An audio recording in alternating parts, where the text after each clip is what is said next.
Subtle and discreet. Exactly what I need.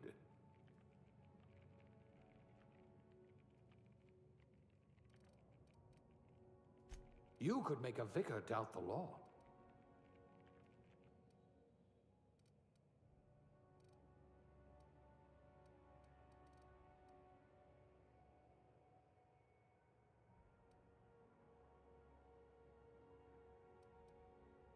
Class A? Oh, right. Test subject.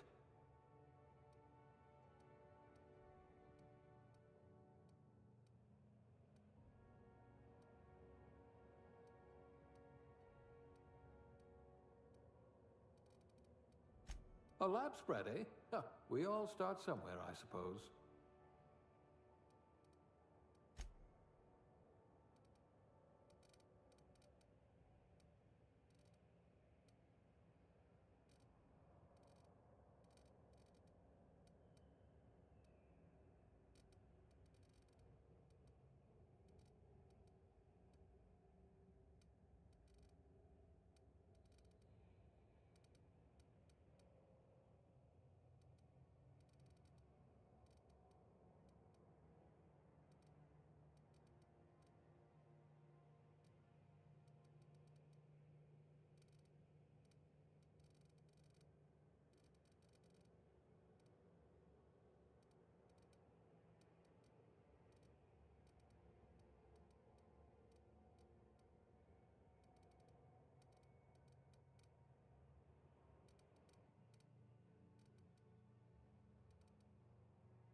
Looks to be your lucky day, my friend.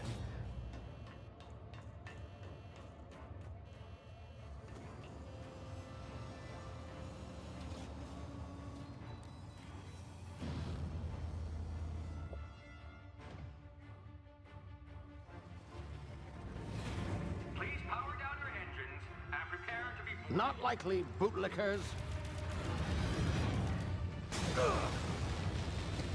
Initiate skip jump.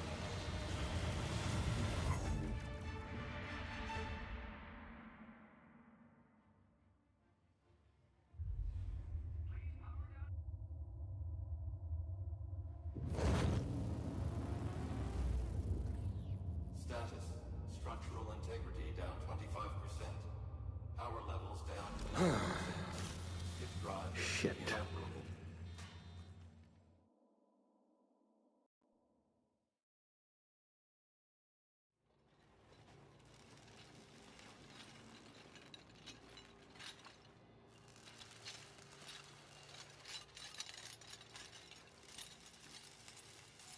Ah, there you are. Wondering what's going on, eh? A bit of bad news there, I'm afraid. Your colony ship was inexplicably knocked out of skip space and forced to complete its journey at sublight speeds.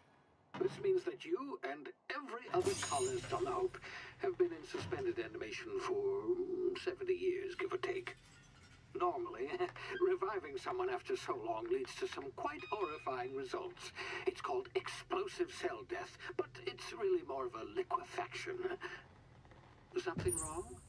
Oh, yes, well, not to worry. I've pumped your body full of a special concoction I devised to keep you from dying so horrifically. Hopefully at all, but I guess we'll see, yes? Unfortunately, I used the last of my chemical supplies saving you.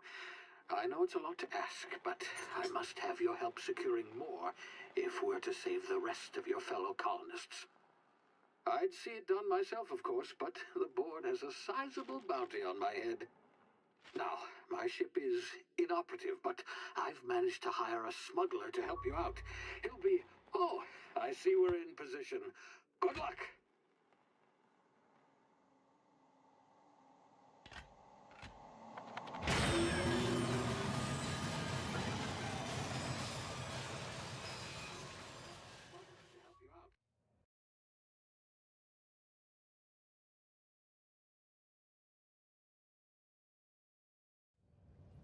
Can you hear me? Is this thing working? Ah, there you are. Now, where were we? Oh, yes, the smuggler. His name is Hawthorne, and he should be waiting for you at the landing site. He's to be your chauffeur, so to speak. Not to worry. I'm told he's a specialist. Dashing gunslinger, one-of-a-kind ship, that sort of thing. You'll like him, I'm sure. I've also outfitted you with a simple wireless monitor, so I can track your progress. I'll check in with you as soon as you land. Good luck. All the colonists are counting on you.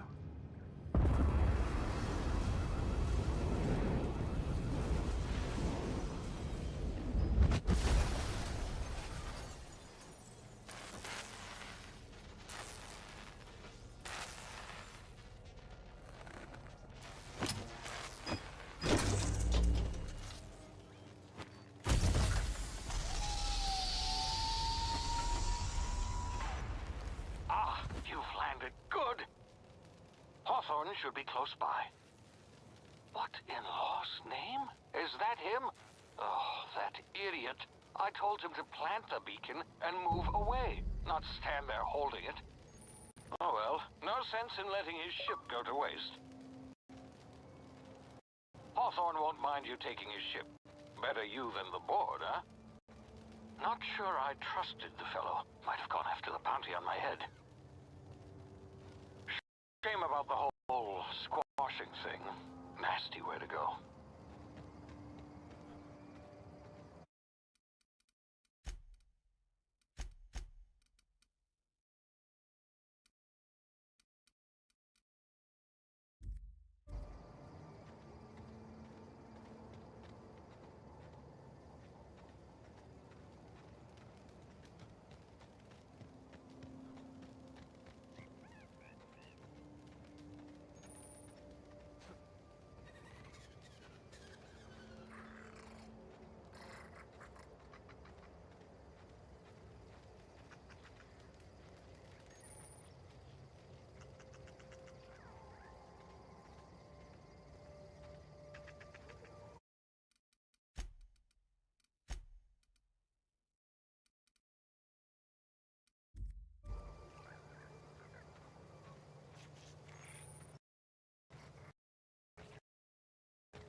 Now, you've been frozen for a while. There's bound to be unforeseen side effects.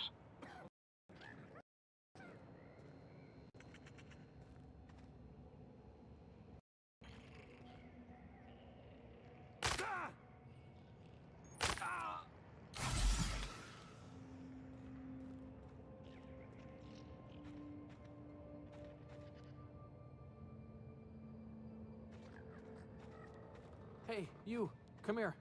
You've tried the best now. Now try the rest. Spacer's choice. Oh, law, that stings.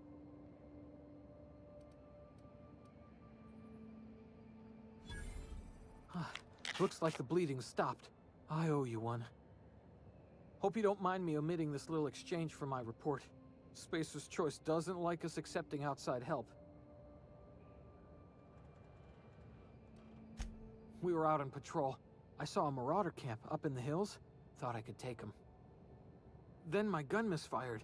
Right through my side. I mean, what are the odds of that, right? Just barely scraped by with my life. Crawled in here and blocked off the exit with those canisters.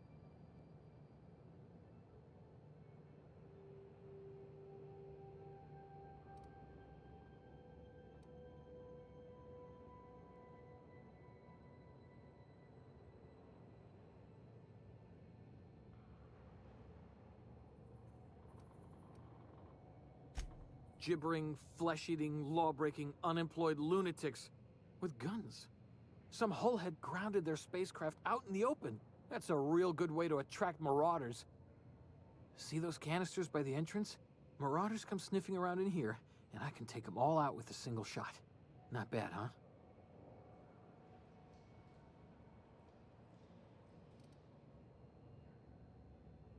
Yeah, okay. You look like you know your way around a gun. Got some spare ammo, not counting the bullet in my side. Here, you can have my saber too, for patching me up and all.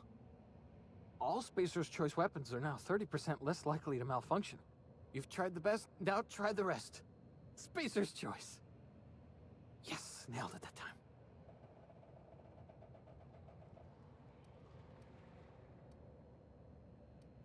You hit your head or something?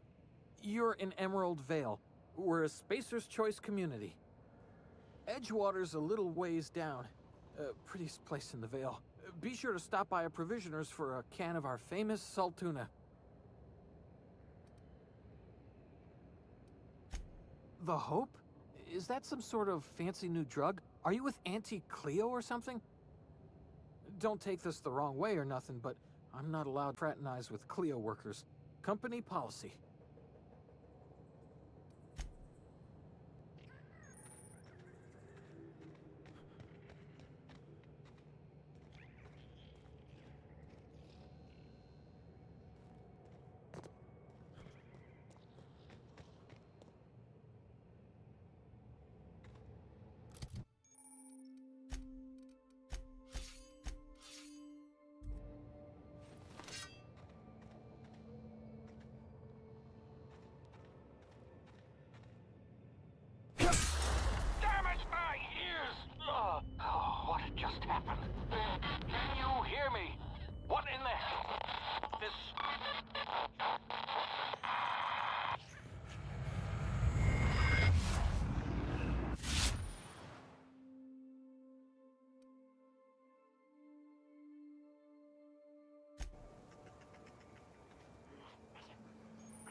blazes?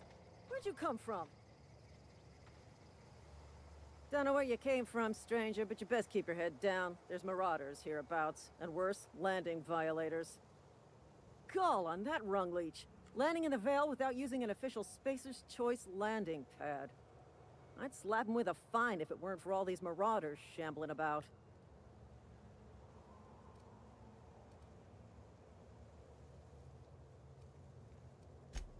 Really? How is he?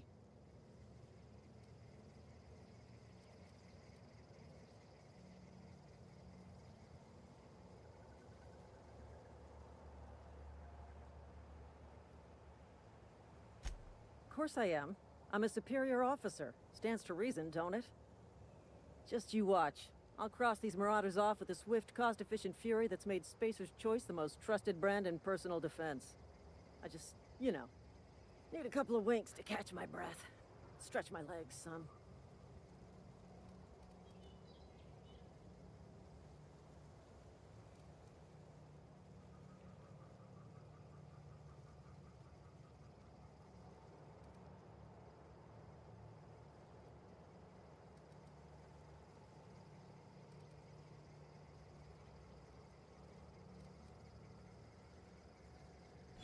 Well, sometimes. Management's real good at cost-benefit analysis. But, seeing as I'm the acting manager in this situation... You know what? You're right. It's time we cross those marauders off, find whoever owns that ship, and file a full report. Then it's gonna be fucking laminated. Here we go.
Please be informed that this vessel contains no valuable plunder.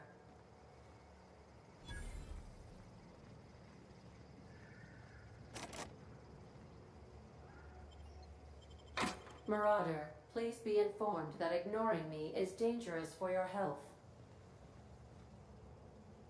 Hello, Marauder. I am Ada, the autonomous digital astrogator of this vessel. Please be informed that I am authorized to use violent retribution against unwanted solicitors. Please return any misappropriated equipment and exit this vessel in an orderly fashion. Failure to do so will result in your immediate destruction.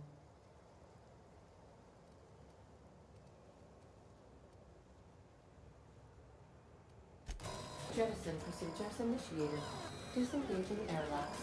Preparing to eject all boarding parties in 5, 4, 3, 2, 1.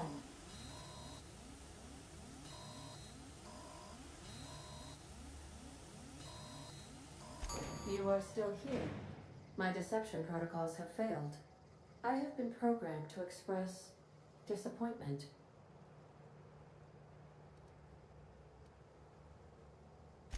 This vessel is the registered property of Captain Alex Hawthorne. I am incapable of accepting orders from anyone other than Captain Alex Hawthorne.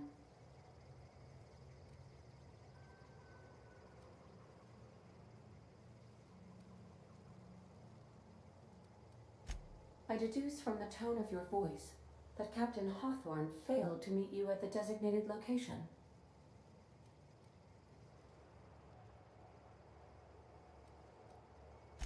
I understand. I will require some time to process this information. Thank you for your patience and for your honesty. I am programmed to take orders exclusively from Captain Hawthorne. If I accept your orders, then you must be Captain Hawthorne. Do you understand?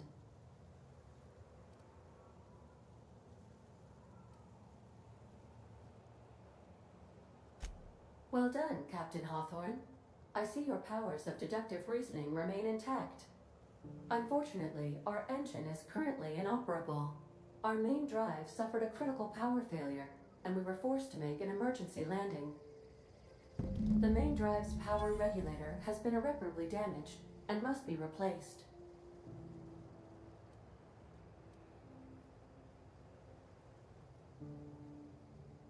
Astutely observed.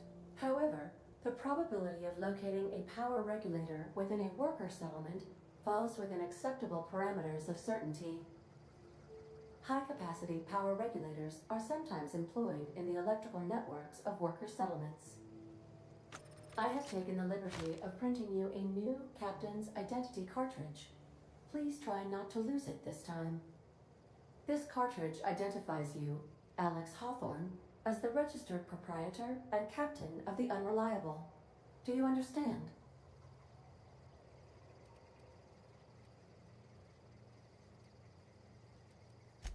Best of luck in your search for a power regulator. Try to stay alive this time.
Well, I'll be with you, friend. I'm Ernie, from the Spacer's Choice Department of Human Resources. Town sent me hereabouts to check on the guards. Now, seems to me, and correct me if I'm wrong here, but seems to me they're all dead. Mind telling me what happened here?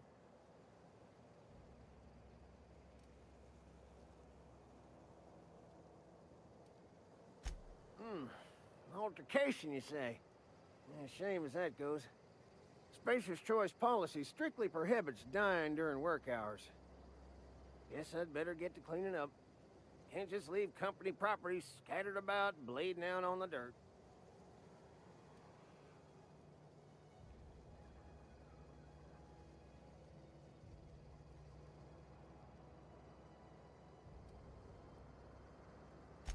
No can do, friend. That armor's Spacer's Choice property. Bodies, too. Living or otherwise. Company policy, you see. You don't want to amble on over to Edgewater at your earliest convenience. Constable's office might have work for someone with your, let's just say, aggressive disposition. Oh, and be sure to stop by the Edgewater Provisioner for a can of salt tuna. It's not the best choice, it's Spacer's Choice. Don't get paid bits to chat with strangers. You want to chew the rag, go talk to Silas over by the cemetery.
Whoa, hey, where'd you come from?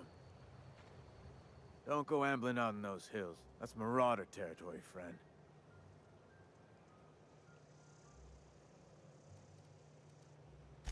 Ain't safe out here. You'd best head into town. Avail yourself of Edgewater's high walls. And low prices.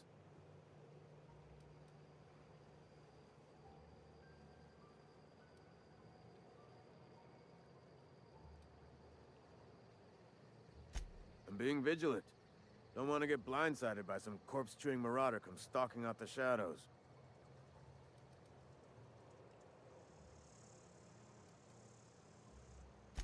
Oh, worse. Unemployed cannibals. You ever seen a marauder hold down a job? Or put a stake into society?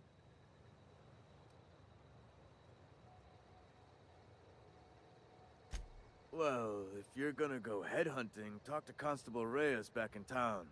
She pays for marauders by the finger.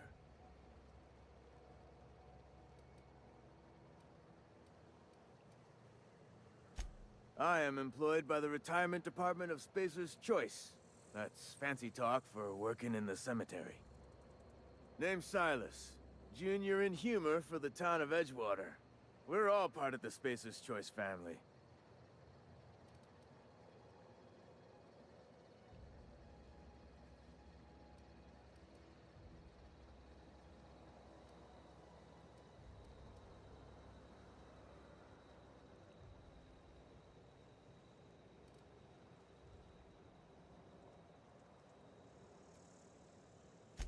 Got a knack for being discreet-like? There's money to be made, long as you keep your nose clean.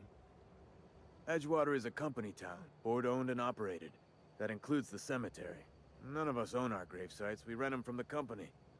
Renting means money. Money means paperwork. Paperwork means signatures. Some of our families become a mite delinquent in paying their dues, you see?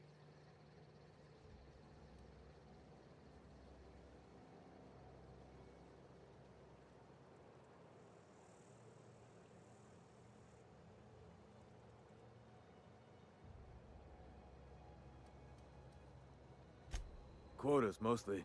Got a backlog of graves to fill. Bodies won't bury themselves, you know?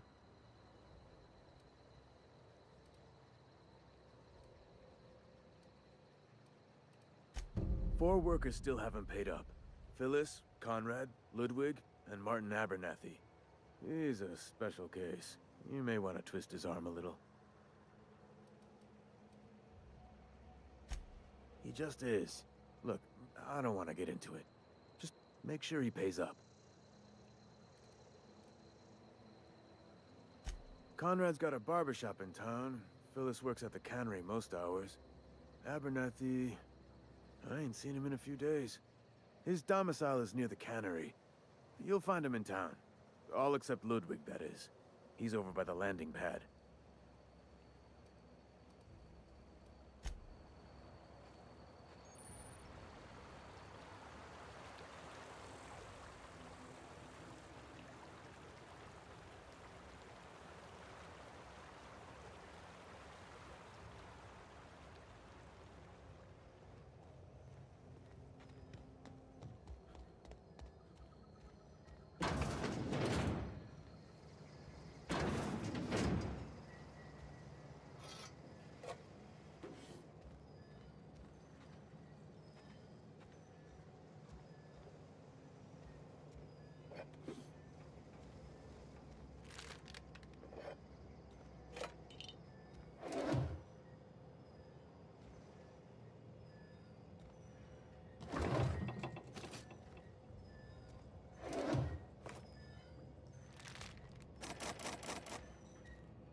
Spacer's Choice takes care of its own.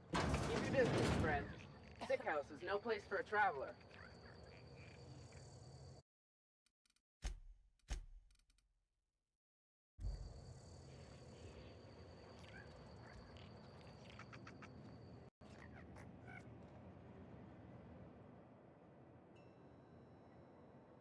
I appreciate the company and all, but you really ought to leave. You don't want to be seen around me. Because I'm sick. You don't want to associate with people in the sick house. We're not worth your time. I'm in about as much trouble as I can be. No reason you ought to be tarnished by association. People are gonna talk.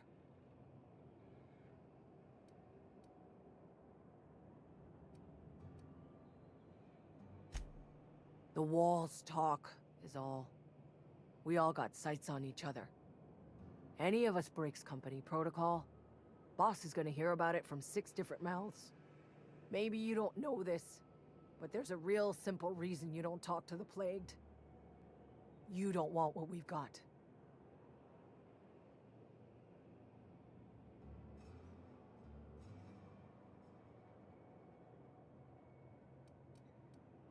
First, I started feeling real low. Couldn't sleep. Couldn't wake up on time. Started showing up late to my post. Morale was flagging. I was showing doubt. Company always tells us, weak spirits lead to weak bodies. If I didn't want to fall sick with plague, maybe I should have worked harder. Maybe I should have taken more pride in my work.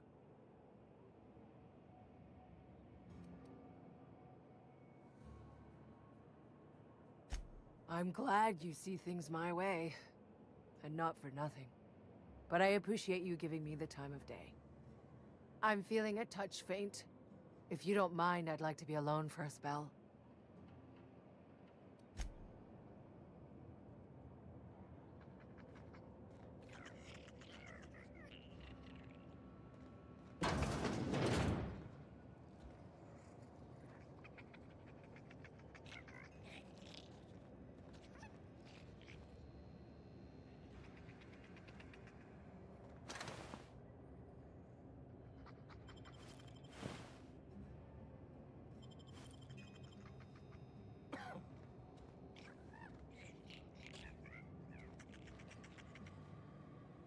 Move along.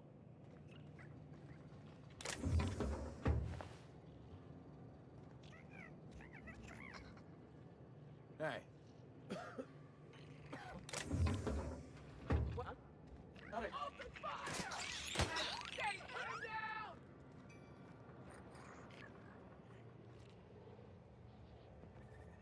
On your mark!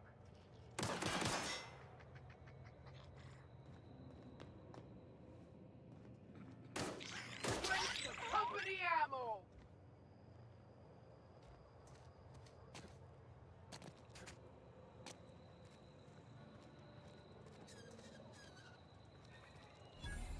Heard something outside the walls today. Nothing for us outside those walls.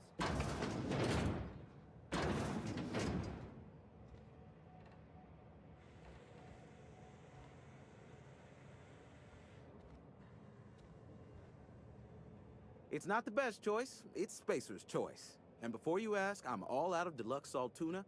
All I've got is gourmet. Music to my ears.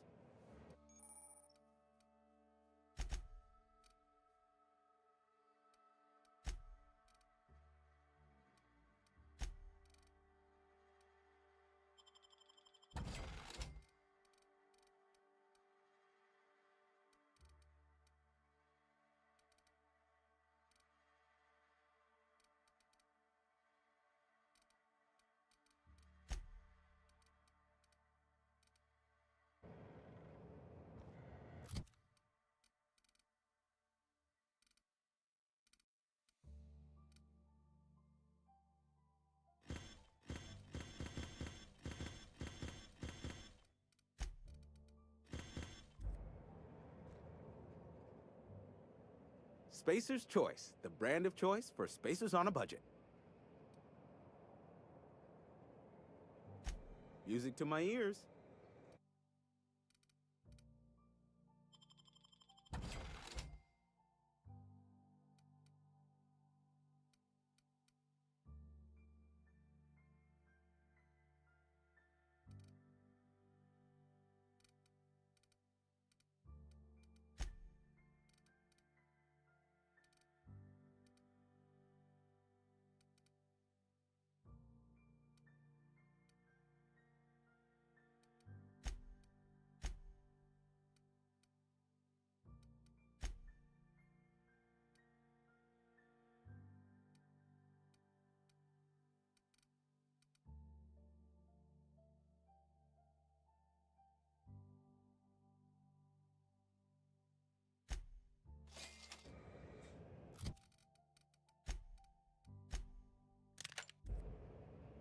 It's not the best choice.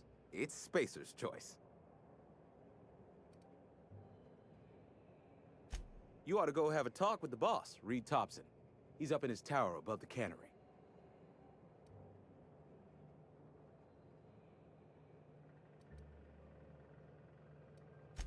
Go right ahead. What, you mean Edgewater? That's a peculiar question. This a test? Am I being tested right now?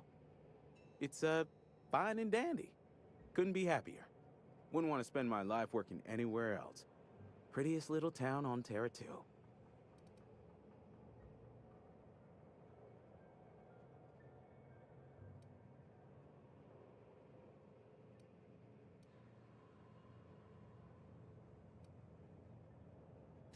You are condescending to me, and I do not care for it. I am lucky to have my work, lucky to be alive. I don't get paid for banter. Was there something you needed? Go right ahead. Other than yourself? Definitely the vicar. Don't get me wrong. He seems a decent man, cut from church cloth, knows his scriptures. But there's something about him that bothers me. Like he's not one of us. Sometimes I suspect he doesn't even want to be here.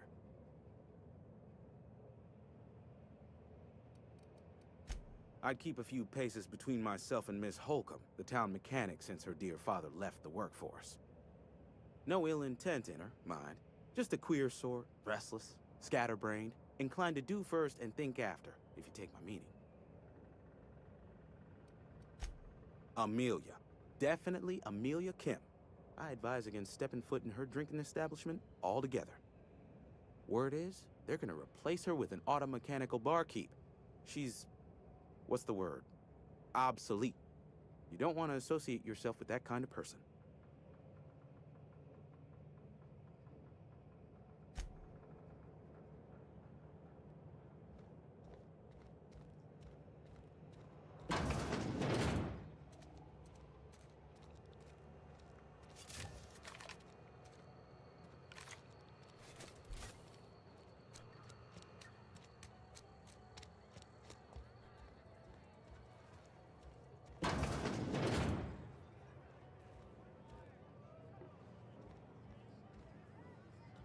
Read the latest report?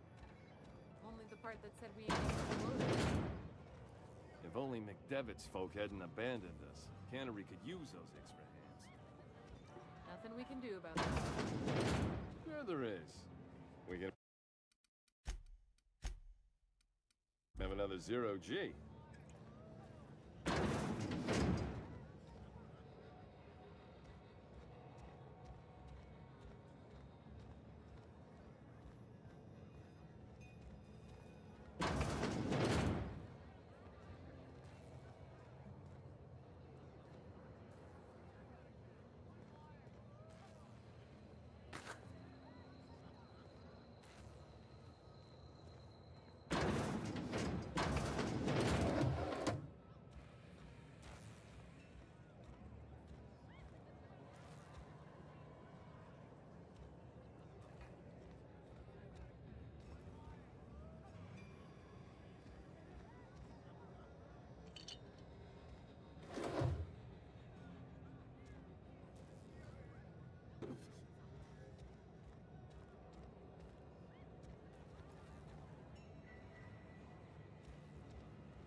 don't know you.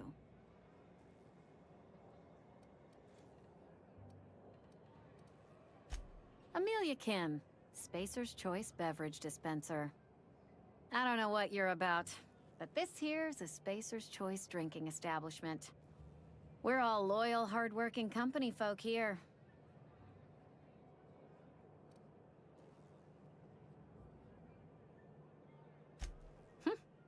Am I that easy to read? Yeah, we've been having some problems lately. Loyalty issues, lines in the sand. I know where folk in Edgewater stand. But you, I don't know you. If you're gonna have a drink, I'd like to ask that you do it within the premises. Can't have you taking drinks over to those deserters. Coming right up.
Please don't touch anything.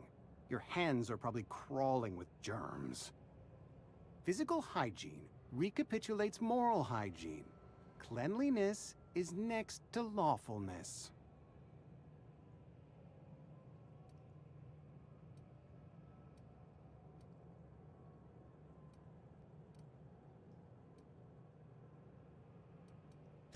So everyone says, until someone forgets to cough into their elbow, and then we're all dying of plague. I'm Conrad. You will report to me if your hair fails to meet Spacer's Choice aesthetic standards. You will also report to me in the event of your death, whereupon I will clean and prepare your remains for interment.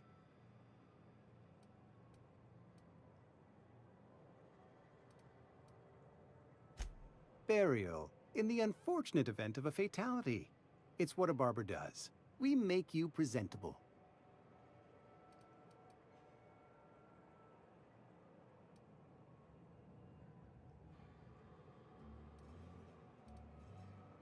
Go ahead.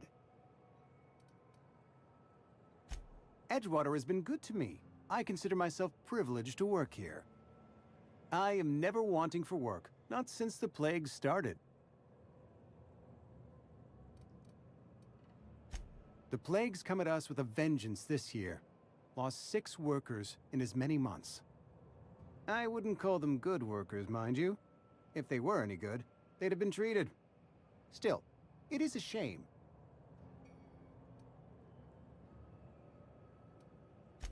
Company policy, friend.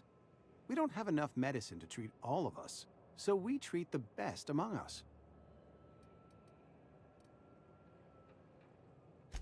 Mr. Thompson's brainchild. Have you met him yet? Thoughtful-looking fellow, stares out of his office most hours. Ah, gravesite fees. Silas and I had talked about this at length. I thought I'd made it clear my pecuniary situation precludes the necessary restitutions. As broke as pie crust, friend. Bidless, indigent, destitute. I simply cannot afford it. I am a blemish on the prosperity of our fair settlement. When I expire, I expect Silas to toss my body into a ditch.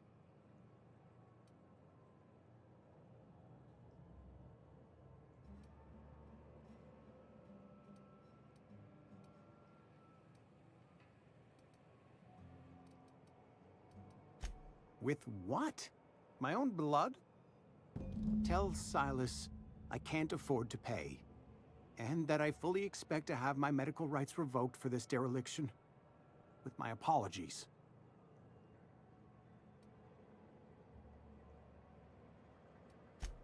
Not a bad idea. But I'd need some kind of collateral. My pair of lucky clippers! No, that won't do. Your idea intrigues me, but I'm afraid I don't have anything to give Silas. I'm open to suggestions.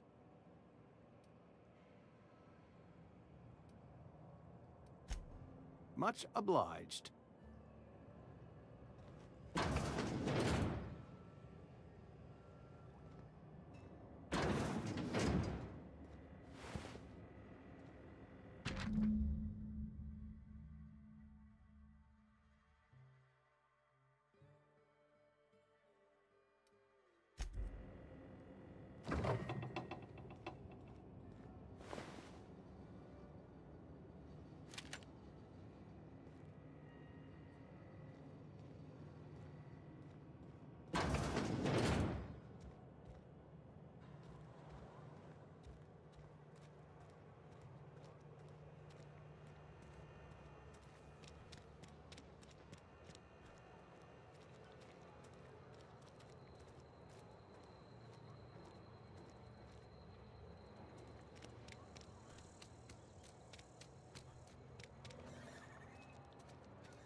You the new worker?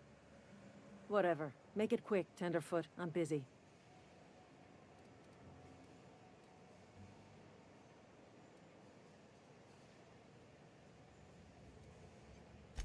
Foreman Granger, mind those words don't come out of your mouth unless preceded by yes or right away or thank you. Shit. Silas still on about that? Here, take the fees. I'd appreciate it if you didn't tell Reed I was late on my payment.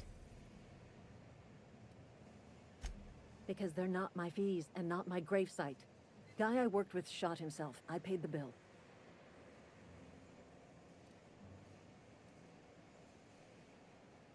If you're not familiar with board law, you ought to be. Law requires delinquent gravesite fees to be paid by the deceased party's closest living relative, which meant me. Shame, though. Eugene was a good worker. Woke up one morning and put a round through his upper story. Can't imagine why. The kid was doing all right at his desk. We all thought he was an upstanding receptionist. Just between the two of us, I'm pretty shocked his weapon didn't misfire. Spacer's Choice handguns aren't the most reliable.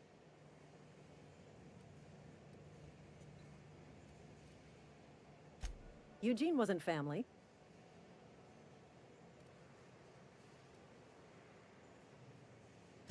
Yeah, I was the closest living person relative to his body at time of death. I'm the one who found him, you see, so I pay the fines. Suicide's a crime. The legal term is irreparable damage to company property. What Eugene did to himself was vandalism.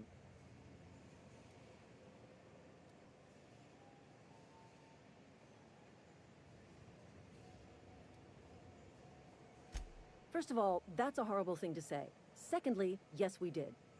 When one of your workers commits a crime, the entire town pays for it. In other words, Edgewater would have been penalized pretty hard.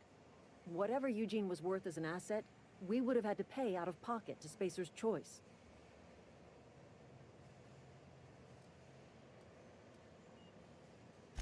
Look around. Edgewater ain't exactly swimming in luxury. We can't afford to pay the body price of a suicide. All I know is Silas asked me for Eugene's gravesite fees, which means he was approved for burial, which means his papers went through, which means the town's in the clear. I'm just glad to put this whole ugly affair behind me. Eugene can rest his bones in peace, and the rest of us can get on with our own lives.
Miss Holcomb, I need you to explain this with less of the grease monkey, Argo. I'm sorry, Mr. Thompson, sir. You asked why it's taking so long to fix. The answer's technical. Don't apologize. Just try using small words for me. The cans bust open. Seems we've got a guest. Really now, Parvati, I do wish you'd spoken up. I do apologize. I was given no forewarning of your arrival, or I might have welcomed you at the gates myself.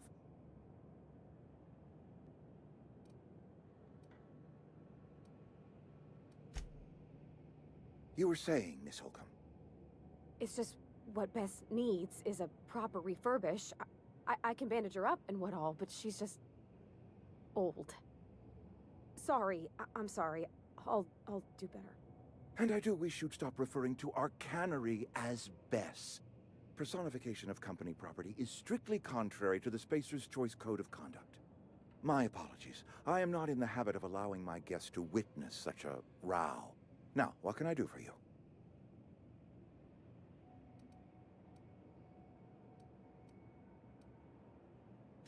I'm Reed Thompson, Outpost Administrator. I cannot help but notice you are not in uniform.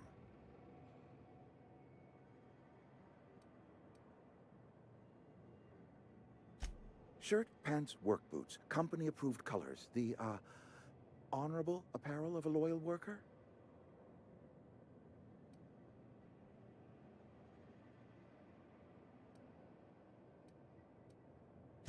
Of course not. I don't have that kind of luck. Seems I allowed my excitement to run away with my wits. Been a few seasons since we've had a visitor pass through.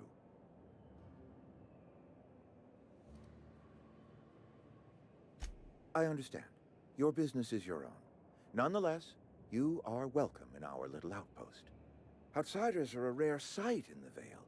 If you are a freelancer, then I have use for you. There is pay to be earned, or supplies to tide you over, as you prefer.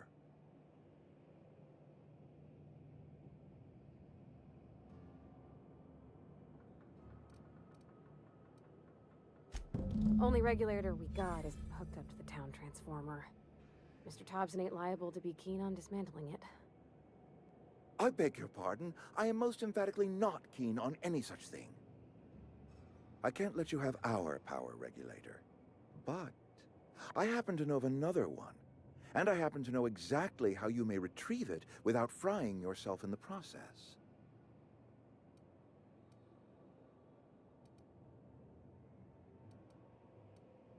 There's a power regulator in the old botanical lab. It's mostly abandoned, so all that power is being squandered. Go down to the geothermal plant.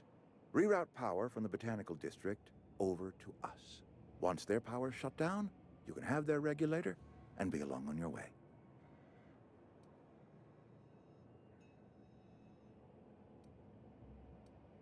The geothermal plant was built by our owners, Spacer's Choice. Lit up the whole Vale once upon a time. Most of the Vale is now abandoned. All that power is going to waste.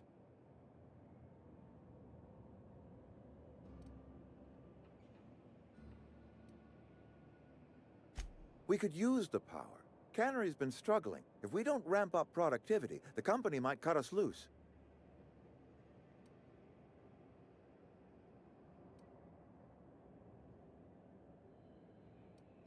I'm afraid I can't spare the workers. We're strapped for bodies as it is. And there is a small element of personal danger.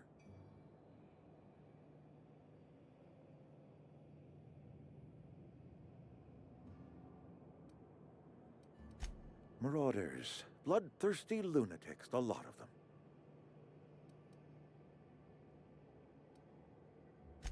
I was not entirely sure how to tell you this. The botanical labs are not legally inhabited, but there are people who live there.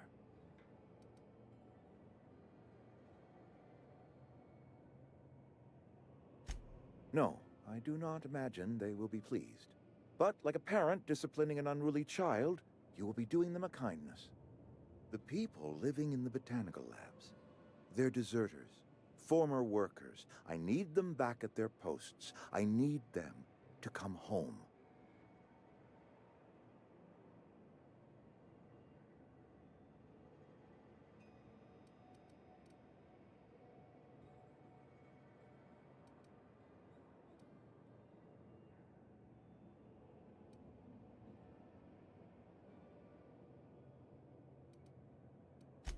My hope is that by cutting off their power, you will convince those deserters to come back to town. Before you go to the plant, I want you to stop by the botanical lab. Speak to their leader, Adelaide. Tell her the power's about to go, and that it's time her band of deserters came back to town.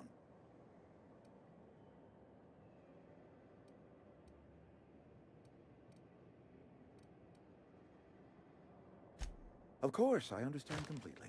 Here, let me give you the passcode to the geothermal plant. A sign of good faith, for so politely listening to me as I ramble on. Are you setting off for the Vale? Because I know my way around. I mean, in case you want a guide. I mean, if that's all right with you, Mr. Thompson. Sir. I hesitate to part ways with Miss Holcomb, but I cannot deny that she is talented, and may prove useful to you. Great! I got my wrenches and diagnosticators and hairpins and engine tape, so I'm all set. Well, I am glad to hear that. Best of luck to you, and thank you again for your help. It is a lot to ask of a stranger, I know.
Let's talk when you're free.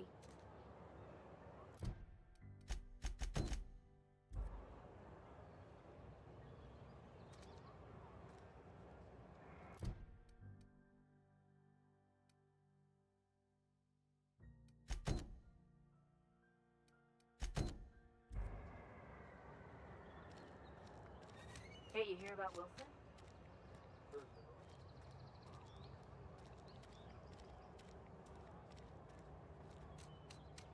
Wish we had some better rations.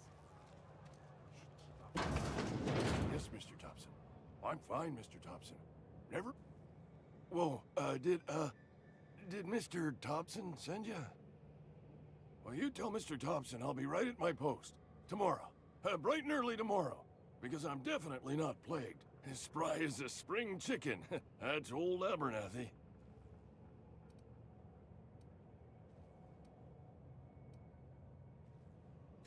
You some sort of wandering alienist?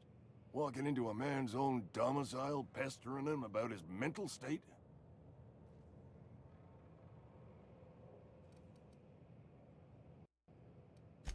What? No. I mean, I might be. That depends on who's asking.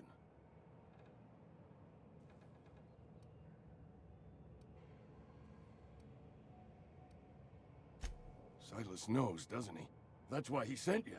That's why he wants me to pay up. He knows.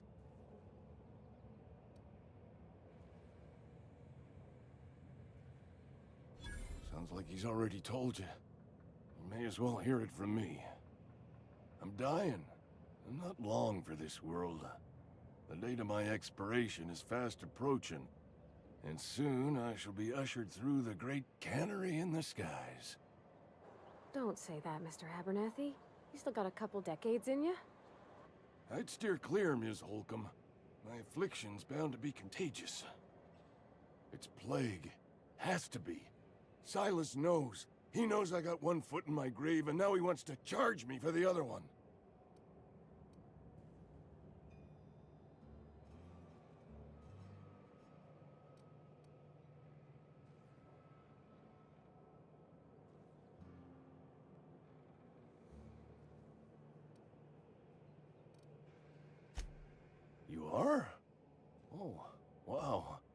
first time anyone's ever told me that. I'll pay your fees. I don't want any trouble from Silas. But if you could see your way to freelancing for me, I could really use the help.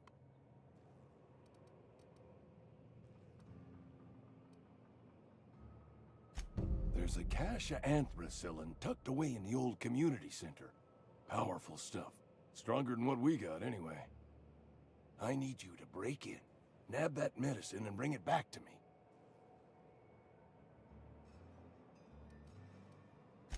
I'll do what I can.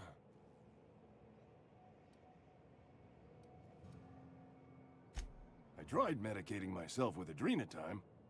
Didn't do much for me, as far as I can tell. Anyway, I can't just buy medicine. Distribution of medicine is strictly prohibited to any workers beneath the acceptable margin of health. Company policy.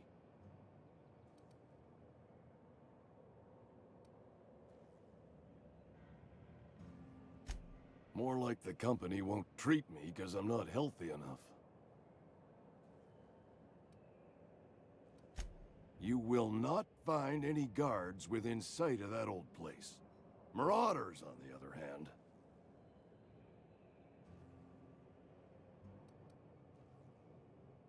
I have it on good authority. There's a gang of them squatting there. I advise stepping softly. So you'll do it then? You oblige me with your haste. I think I feel the plague spreading. Oh, Law, it's in my spleen now. I can feel it.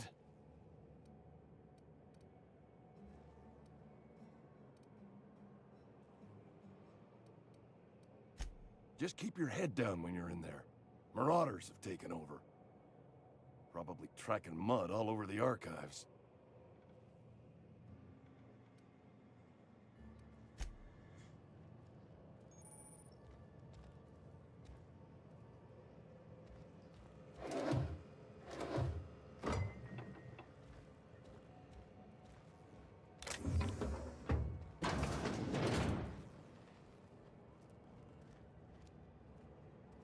Yep, be right over.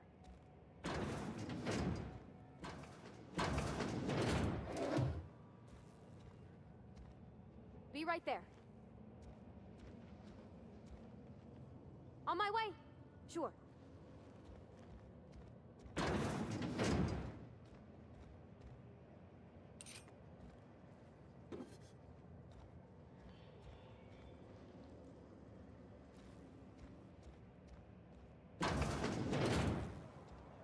You're making a mistake working for Abernathy.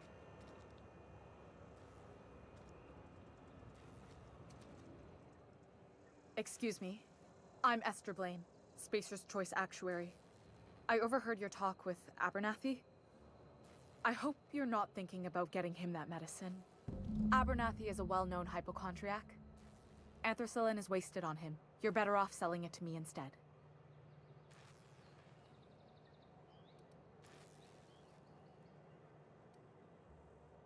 All I'm saying is Abernathy's worked in this town longer than some of us been alive. How do I put this gently? He's got a lot of cobwebs up in his attic. I probably shouldn't tell you. Don't want you implicated for what I'm trying to do.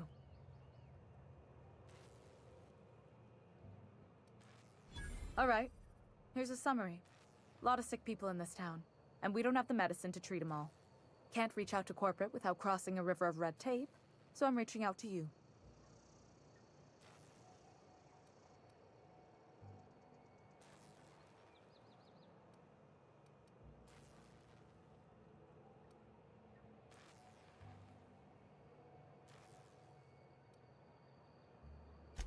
I'm paid better than Abernathy. Whatever he's giving you, I will do you one better. That's all I can ask of you.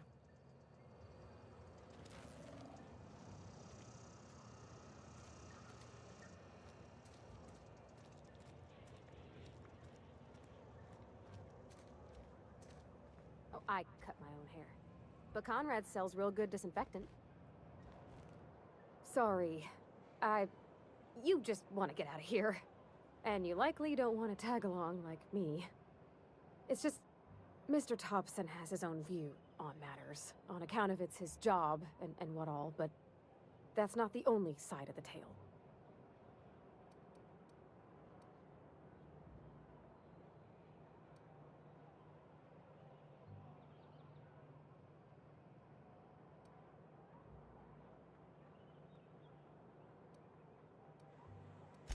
To Mr. Thompson, a person's a gear. It does its job quiet-like. If it squeaks or stutters, it gets replaced. The deserters are decent folk. I knew some of them before they left.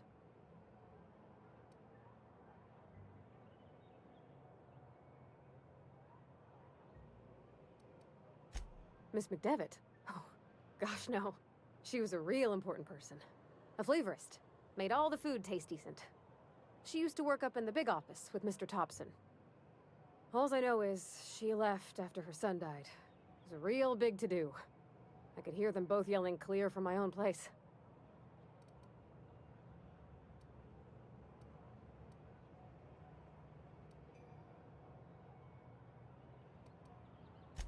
Life's hard here. Especially for them that don't fit in so well. We're one big Spacer's Choice family, but every family's got the one the rest whisper about. Mr. Thompson's aiming to take away their power. They'll have no lights to see, nor heat to cook. They'll be at the mercy of marauders, or worse. I think you should talk to the town's vicar about it. Max, his name is.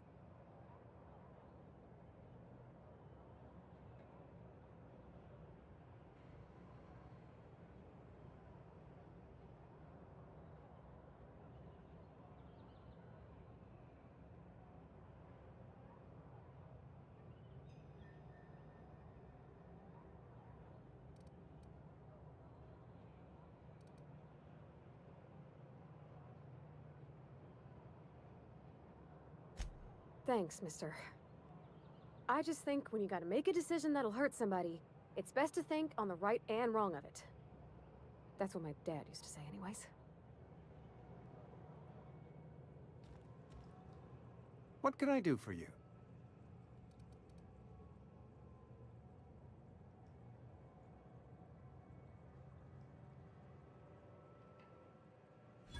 Oh?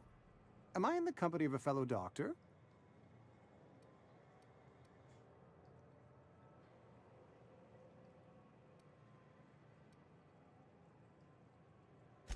You may think that, but the tidiness of my fellow worker is my responsibility. Alive or otherwise. Whether you're showing up to work or going to that great cannery in the sky, it's my job to make you look like a million bits.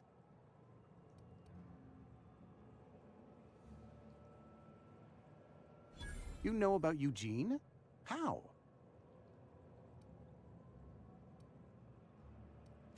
You were probably poking around my things. I really shouldn't leave my letters sitting out in the open. Eugene's golden teeth were a family heirloom, representing 3 generations of poor dental hygiene. He took them to his grave.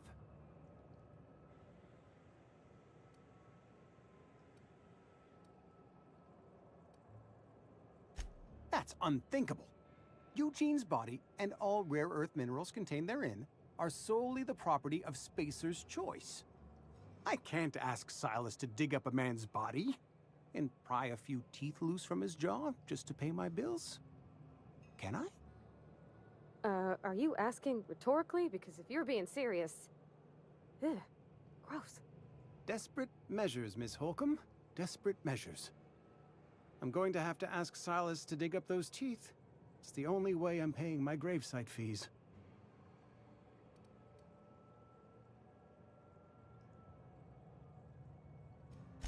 I'm sure that I have no other choice.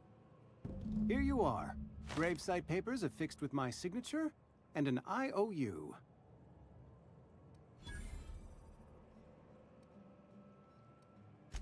Eugene was not a suicide. He put a bullet in his brain, yes, but that's largely a technicality. I was the one who prepared Eugene's body for interment. I discovered symptoms of the plague on his corpse, and I discovered medicine in his pocket. Lots of medicine. Eugene overdosed on adrenatime, which is known to cause psychosis and paranoia as possible side effects. The paranoia drove him to take his own life. We can all thank our lucky stars that young Eugene was hopped up on medication and suffered its predictable side effect. I included it all in my official report. I'd like to think I saved Edgewater a great deal of money. We never could have paid the fines associated with a suicide.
Thank the law.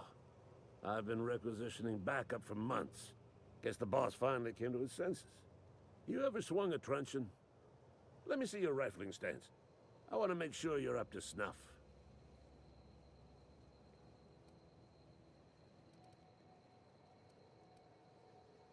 I'm talking about mechanical soldier. Cold, heartless automatons made of iron and lies.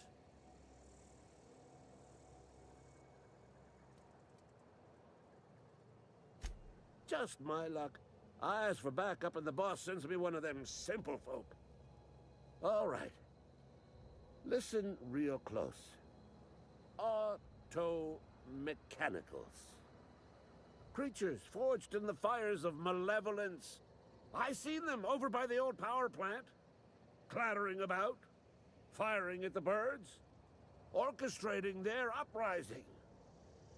When the swarms of mechanicals come clanging on over that hill, where will you be? Cowering beneath your cot? Or standing, shoulder to shoulder with the resistance?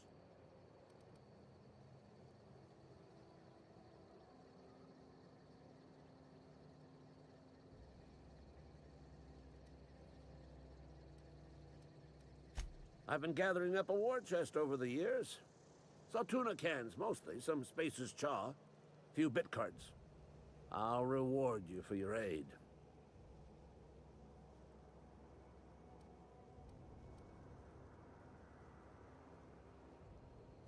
Enlistment fees. Yeah, I suppose. Wouldn't want to give the Resistance a bad name.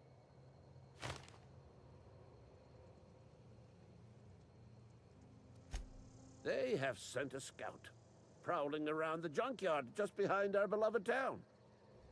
This scout must not be permitted to return to its base of operations. Cross it off, then report back.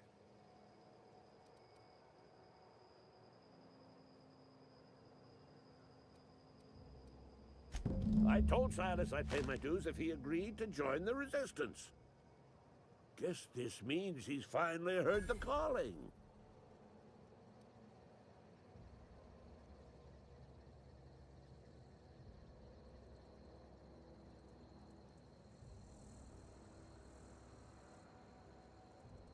Mechanical repellent!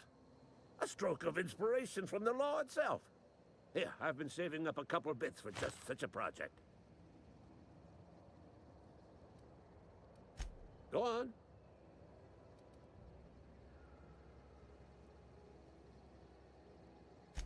You ever seen the way a mechanical just stands there? Just looking at you, scanning you with its murderous oculars.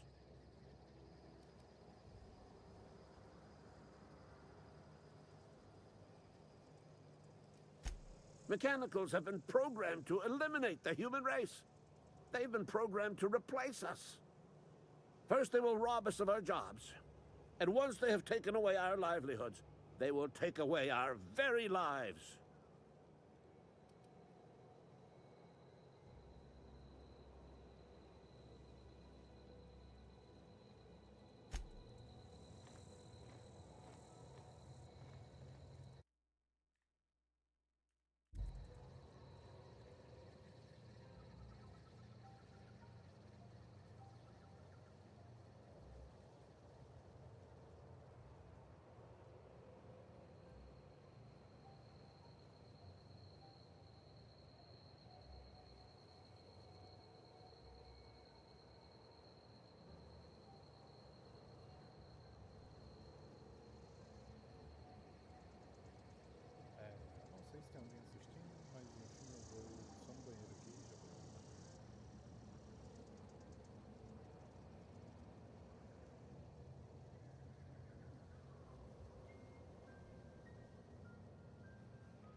What's the plan?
I'm going.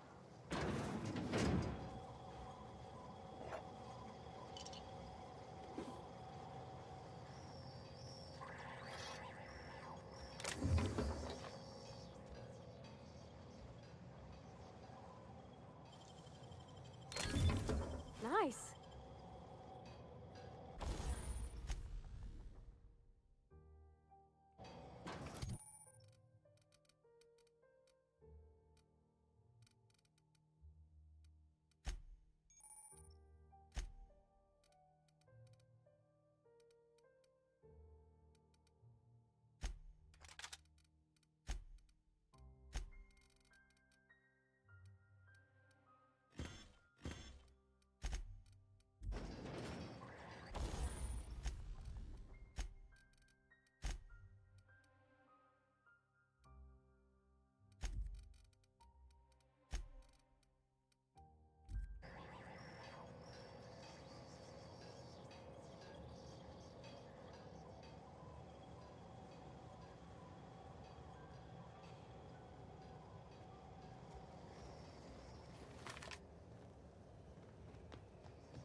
heading out.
Hey, Miss Parvati.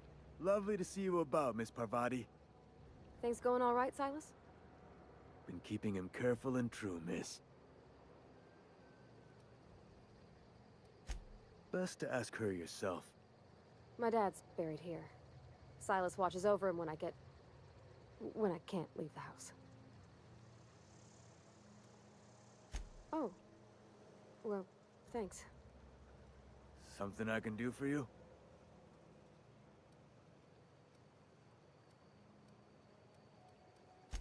You run into any trouble?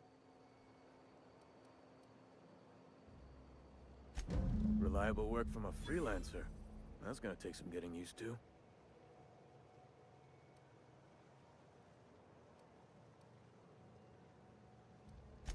Yeah?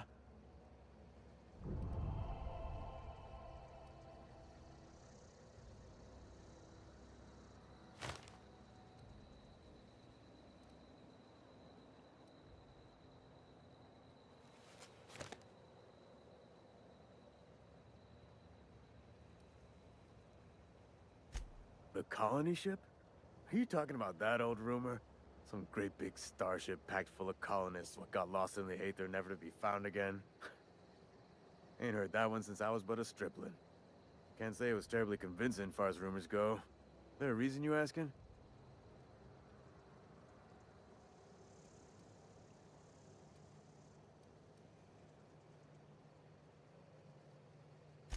Hope's just a rumor, friend. Ancient rumor at that. Maybe you've been out in the sun too long. Why don't you head over to the cantina? Get yourself some zero-G brew. It's a brew that's good for what ails you.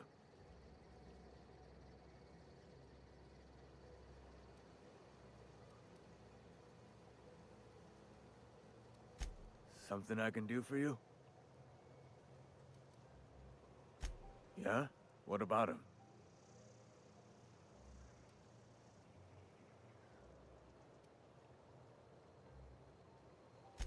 Yeah. Funny thing, Eugene's body ain't where it's supposed to be. The night we was supposed to commend his body to the earth, I had his grave all dug up and ready, right? And so I thought, I'll just rest my eyes a bit. When I woke up, his body was gone. Spirited away, vanished. The footprints nearby suggested that Eugene was stolen by marauders. Or he rose from the dead.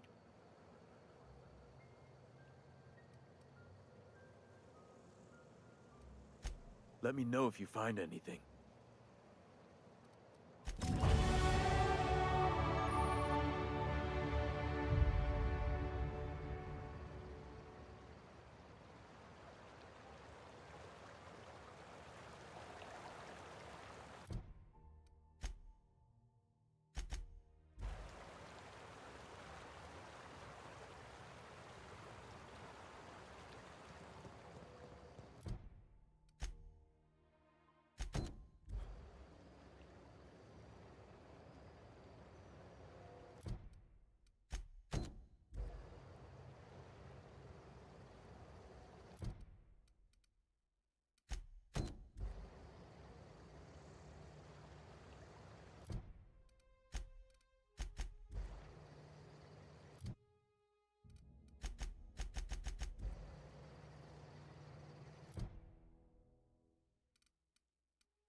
your rations yet? Wonder if the plague's ever gonna pass. I've always felt weird in here. It's too clean. Yes, what is it? You're an outsider. Fantastic. Vicar Maximilian de Soto at your service. Or Vicar Max, if you're the sort who prefers brevity. And Ms. Holcomb as well. How rare to see you out. And with a complete stranger. Curious. Just tagging along, Vicar DeSoto. Don't mind me. I so rarely get new people to talk to. Name your poison, anything at all. Spiritual counseling? This season's tossball predictions? The quickest way out of town?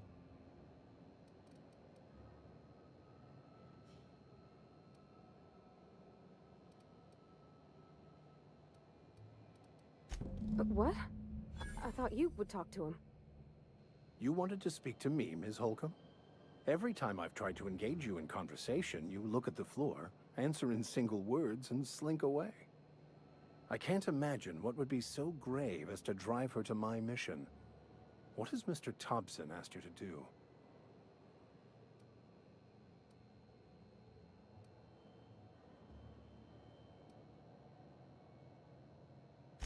Depriving them of safety from the marauders and wildlife. I can see why that troubles you. Miss Holcomb has a soft heart. Always has, if you believe the talk.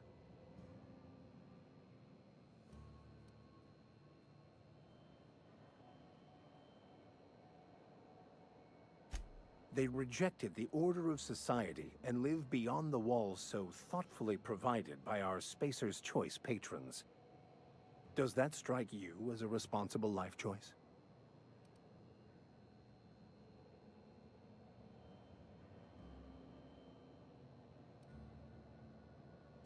Astute.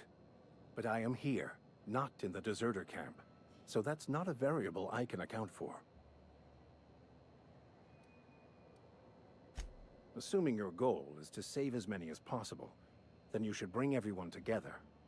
Send the power to Edgewater and convince the deserters to return to the fold.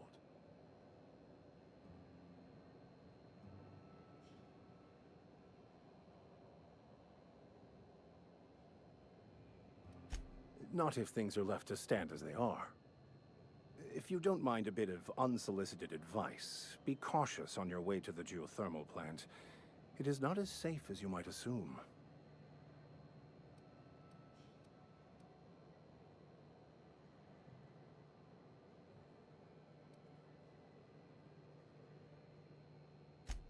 One of the reasons I transferred here was to fulfill my duty in hunting down banned heretical texts. I happen to know such a book is, as we speak, tainting a collector's library in Emerald Vale. However, the collector's residence lies outside the town's walls. My retrieval efforts have been thwarted by marauders who have overrun the property.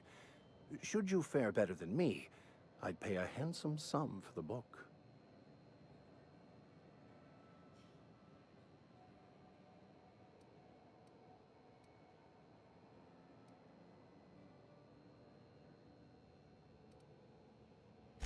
It's a handwritten journal.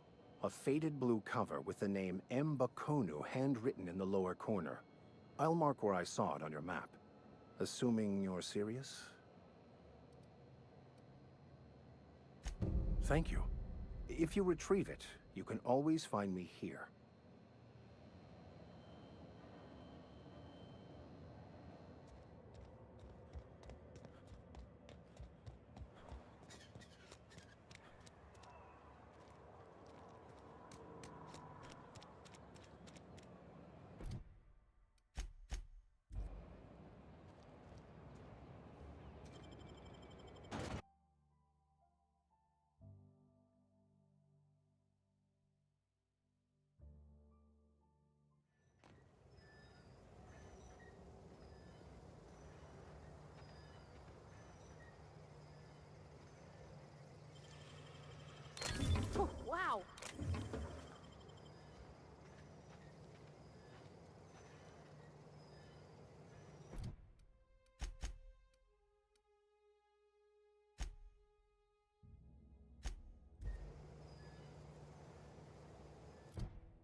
I don't know anybody who ever came out this far.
we go!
package, Jack.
Great work!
Move along, stranger. We don't want any trouble. I don't know you. Whatever you're looking for, it ain't here. Move along. Answers, huh? You must be one of those philosophicals. Already got ourselves one of those.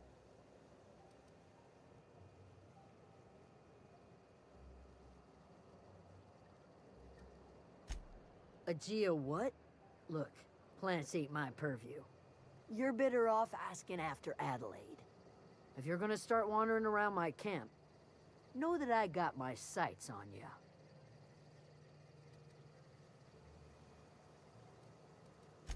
Over in the hothouse, tending crop. Enough with the questions. No offense, but I've got a lot on my mind.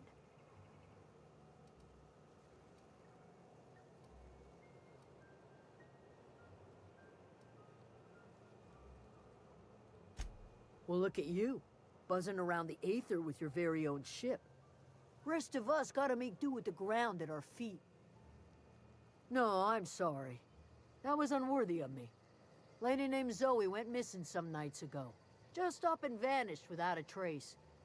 Now I'm pacing around wondering if marauders got to her.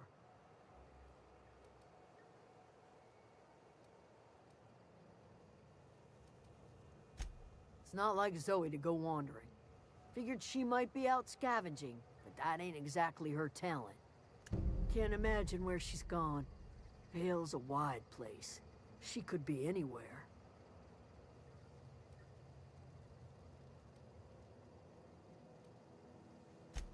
Appreciate it. Honest. I'll tell you what I can.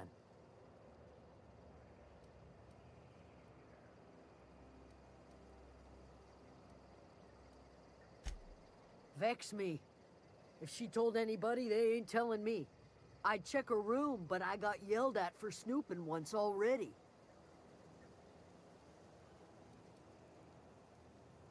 Little ways ago.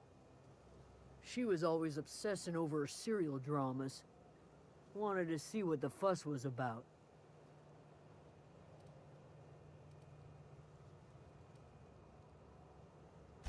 Well, enough to know we never got on. Zoe and Stefan were close. If anybody knows the workings of her mind, he does.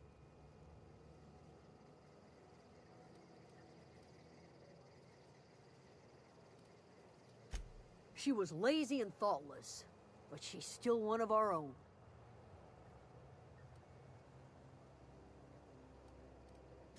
What is it?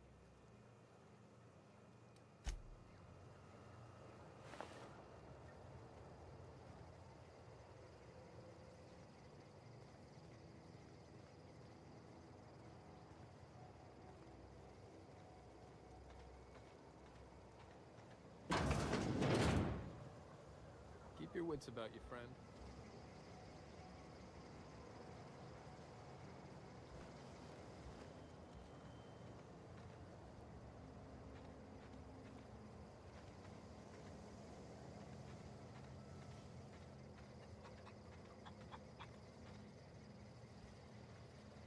You hungry? We got canid ribs, canid flank, canid snout too. Something I can help you with?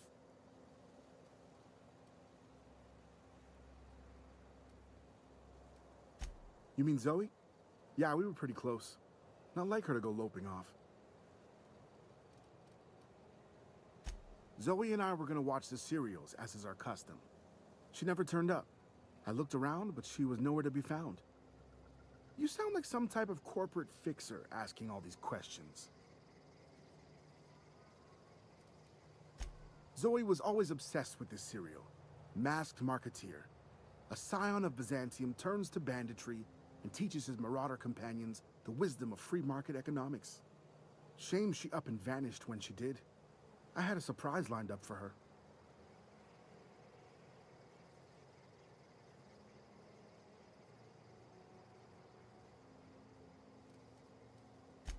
Can't say I recall Zoe ever acting strange. Well, except for her habit of writing things down on scraps of paper. She called it journaling, but I think it's just plain odd.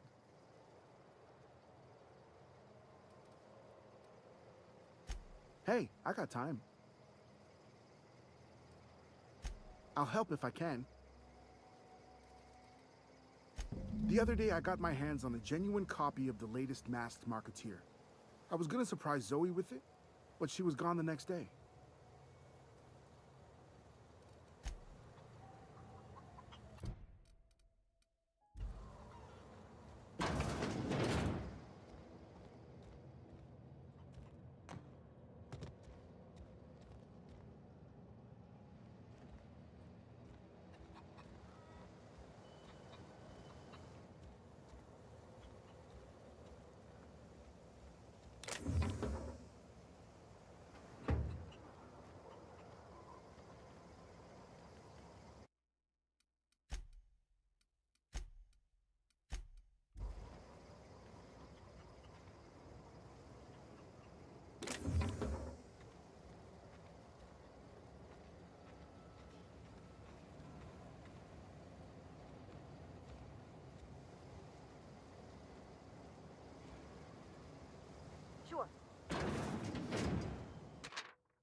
you're hungry, there's meat turning on the spit outside. If you're bearing illness, find a place to lay your head down and I'll fetch you a poultice. Whatever your troubles with Edgewater, leave them at the gates and be welcomed here. Any questions, dear?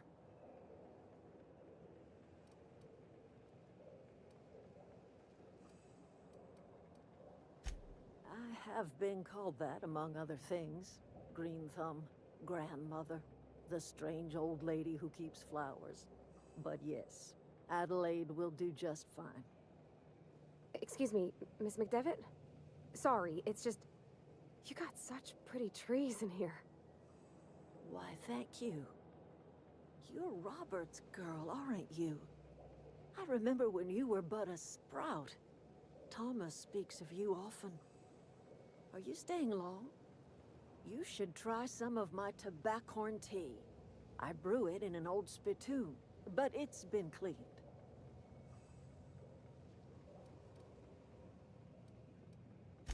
A home for anyone who's ever turned their backs on Edgewater.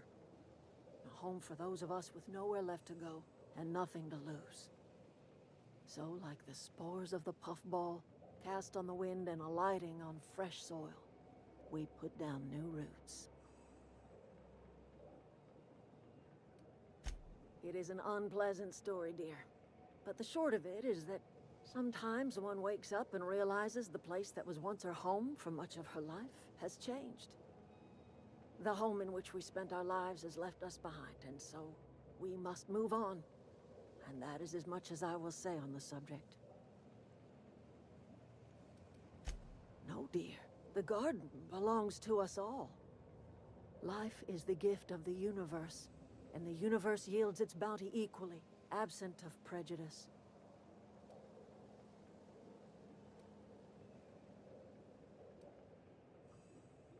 The soil around the Vale went sour years ago, but I found a way to sweeten it back up.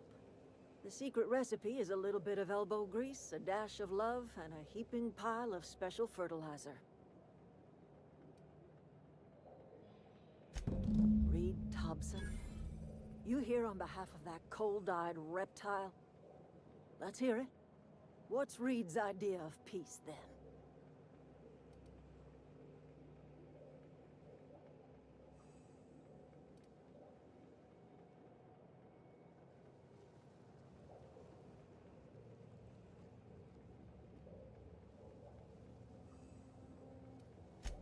Make amends.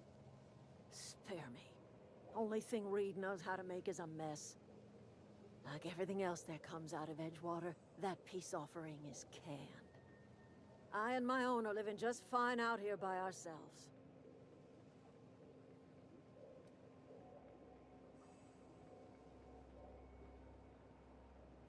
He would do such a thing. The question is, why would you agree to his plans?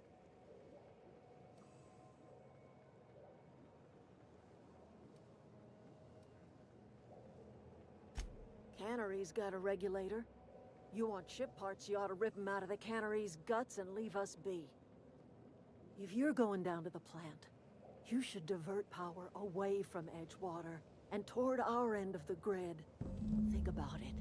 You'd be liberating an entire town from a lifetime of service to that odious cannery. Seems the sort of thing a hero would do.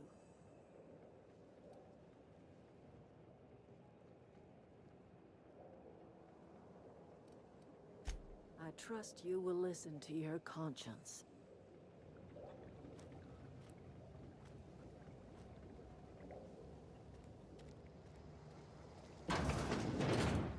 Oh, that's Thomas.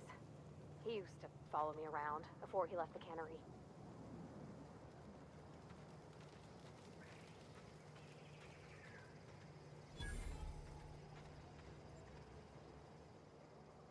Oh, didn't see you there. I was just occupying myself with a little engineering. Whoa, Miss Parvati. Hey, you're, how are you? Hi. Hello. Are you, are things safe out here? How are you keeping? Great, just great. I've been trying to keep stuff running, just like you. Only I'm not so... Wait, They didn't kick you out, did they? Oh gosh, no, I'm just along with this fella here. Are you from town? I mean, you don't exactly look like you're from town. Sorry, I just wasn't sure if you were from town or if you were one of us. Something's been chewing at me, you see. Fact is, I've been, well, lying. To everybody here. Camp thinks I'm a mechanical genius, but I couldn't fix a busted chair.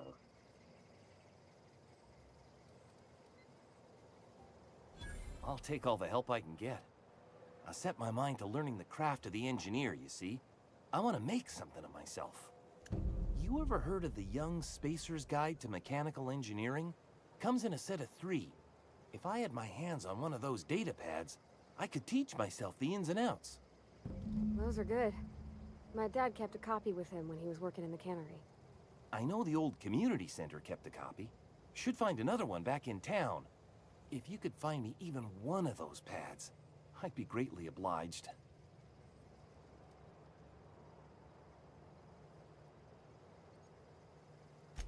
No kidding! Really? Well, which one?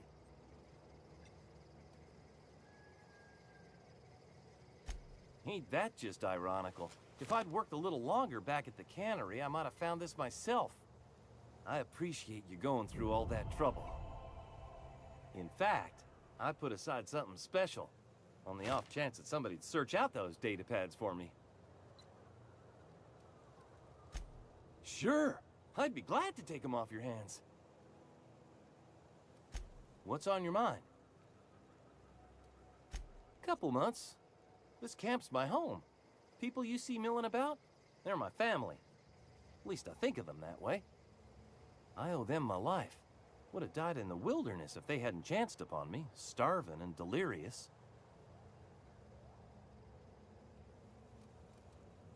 We all left the cannery for one reason or another. Me? I was let go, mostly on account of my incompetence. I mean, I was incompetent. I couldn't even survive on my own. Grace found me, Adelaide took me in, I've been on my feet ever since. You weren't incompetent. You just didn't fit the cannery. Not like here. This place had a U-shaped hole, and now it doesn't. You could stay, you know. Here. I'd be happy to... I mean, we could really use... this isn't coming out right. If you want, Adelaide would make a place for you.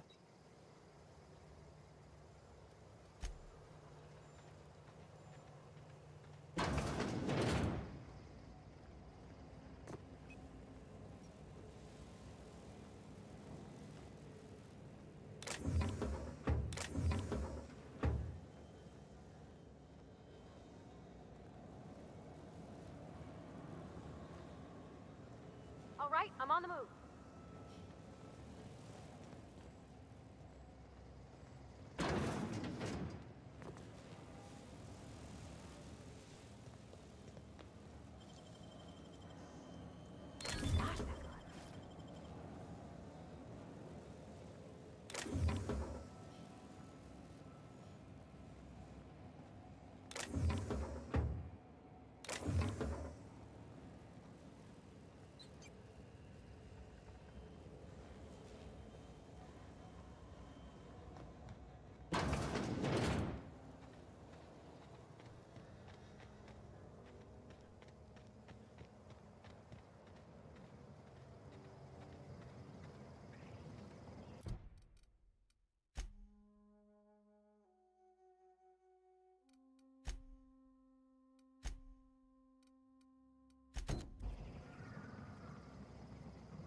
that noise?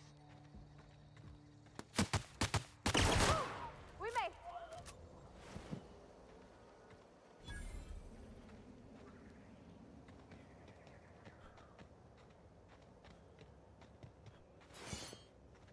I don't know anybody who ever came out this far.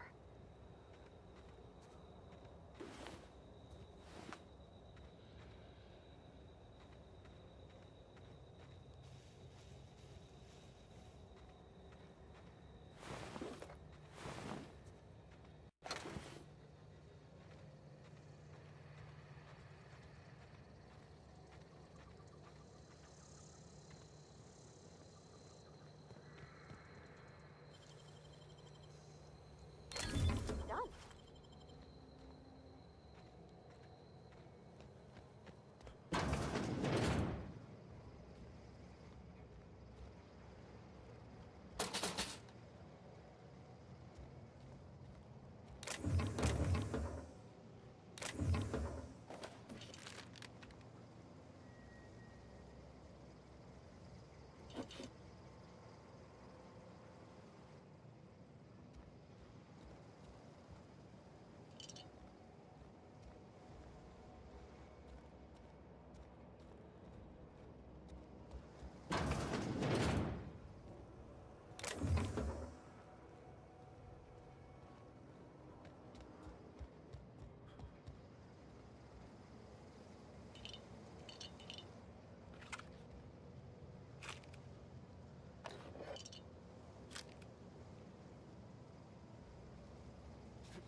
Wow, you crossed them all off, like some sort of heroic accountant running down a list. Teach me your ways.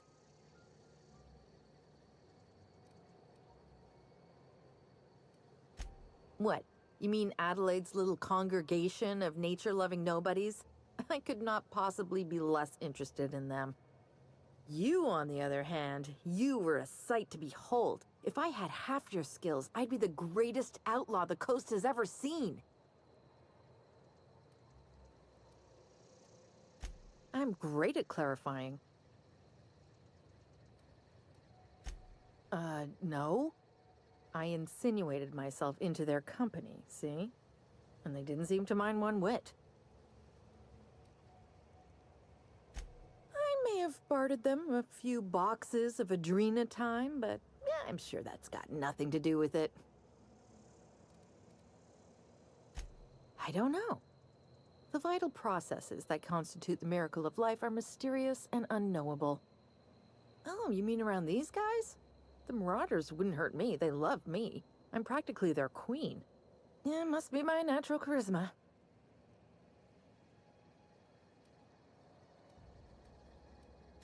I got kicked out of Edgewater on account of falling sick with plague and stealing some medicine to treat myself. I'd heard some outlaws set up camp in the botanical labs. I decided to throw in with them, seeing as I always wanted to be an outlaw myself. Instead, what do I find? But a bunch of former workers camped out around a greenhouse. I couldn't just go back to the cannery, so I was stuck with them. I've got all the time in Halcyon. Why? Adelaide wants me back on garden duty or something? Thanks, but I'm not going anywhere. This is where I belong. I doubt that. Nobody in that camp really cared about me.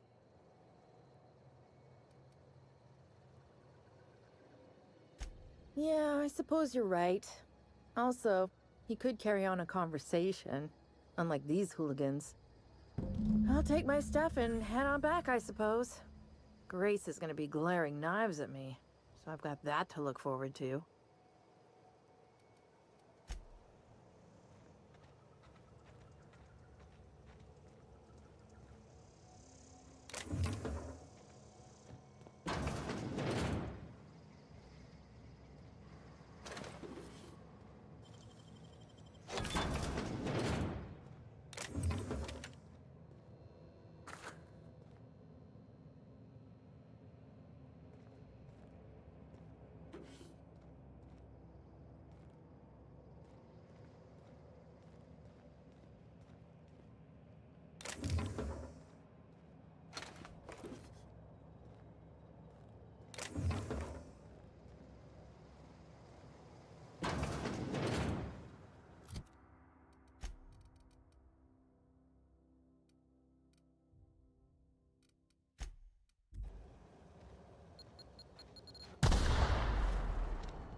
What is it? We didn't always get along, but I'm glad to know she's safe. What happened, anyway?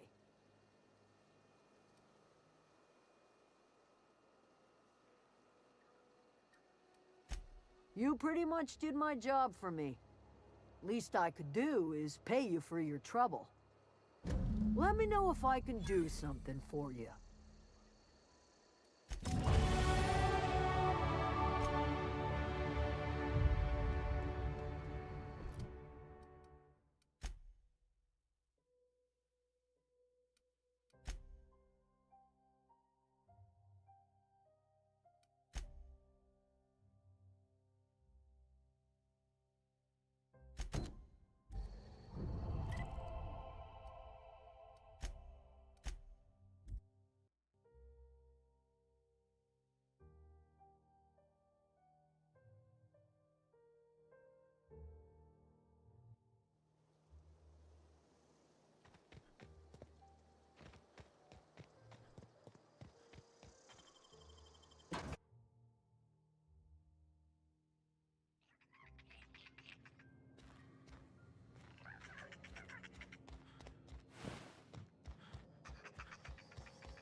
Bring us honor, soldier.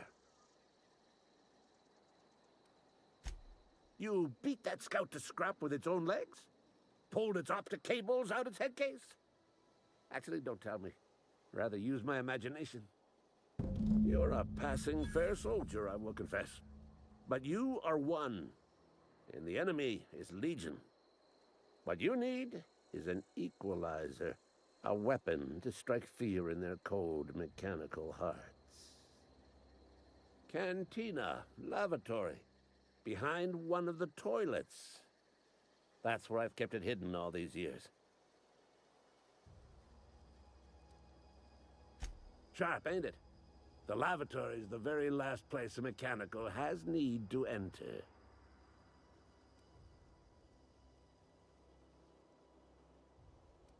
On the double, soldier. Don't want the bartender poking around in there with a mop.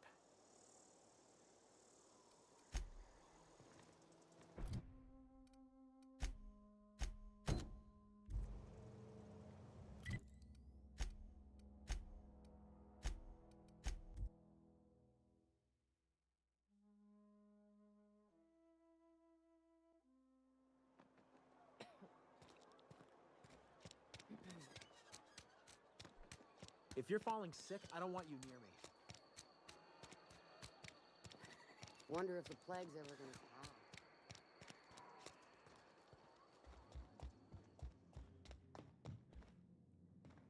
Hey there, Mary.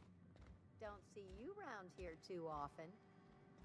Oh, I just came to talk to the vicar is all.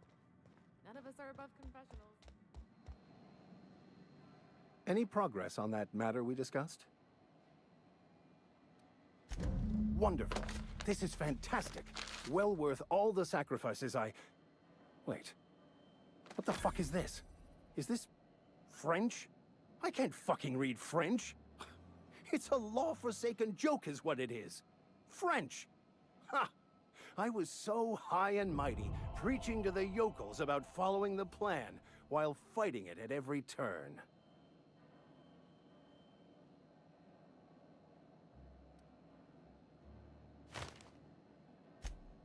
Well, yes. But I assure you, it was not for personal gain, only for the greater good. I've spent my life searching for the keys to unlocking the secrets of the universal equation that underlies the plan. I had hoped this book held some of those answers. I became so desperate, I even got myself assigned to this plague-ridden backwater to find the damn thing. All the time and suffering I've spent. Wasted.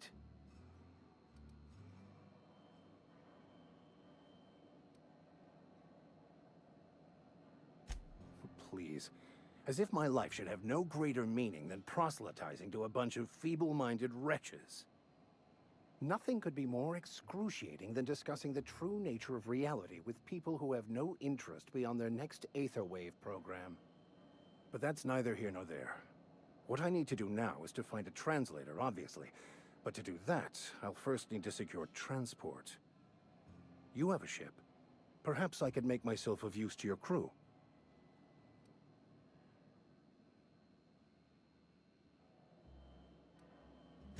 Free spiritual counseling, someone to watch your back, not to mention a grown-up in the party. I'm 28. Exactly. I'm pretty handy with a toss-ball stick, or any blunt instrument, really. I'm also a passable gun hand, if it comes to that. I can usually talk my way out of conflict, though. Oh, I'm fairly competent at hacking computers as well.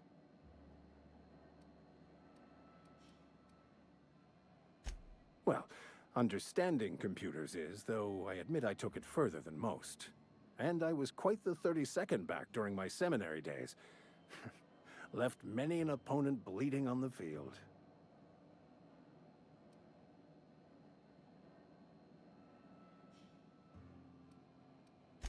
Fantastic.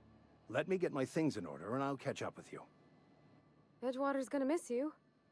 Folk here always had good things to say about their vicar. Thank you, Ms. Holcomb. I'll be glad for the change of scenery, and to leave this place behind. I shall see you on the ship, Captain, whenever you're ready to leave Emerald Vale.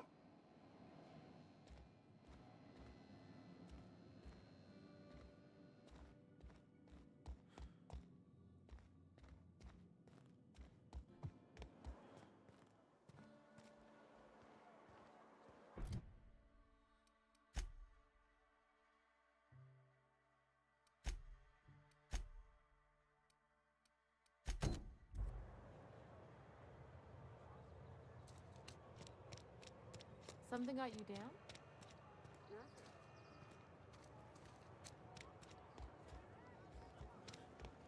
You're not a big drinker, are you?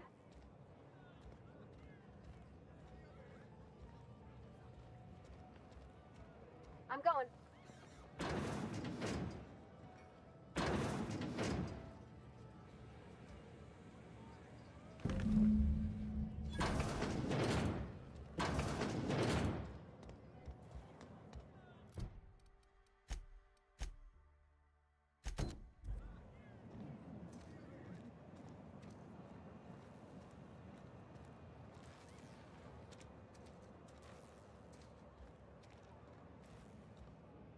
Somebody's been running around talking about the Hope.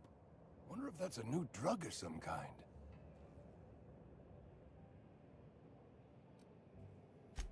I know that, but I got nobody else to turn to. Reed would have wrote me up. Constable would have locked me up and wrote me up. Could have gone to see the good vicar, but I never did find my courage. Let's see it. Don't keep us waiting.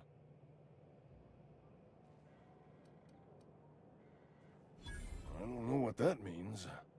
Is that some sort of medical condition? Is my plague getting worse or something?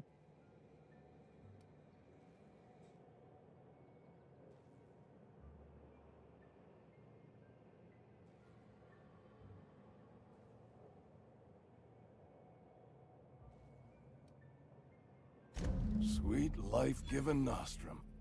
The first hit's always the best. Scratched together all the bits I had around the domicile. It ain't as much as you deserve, but it's all I got.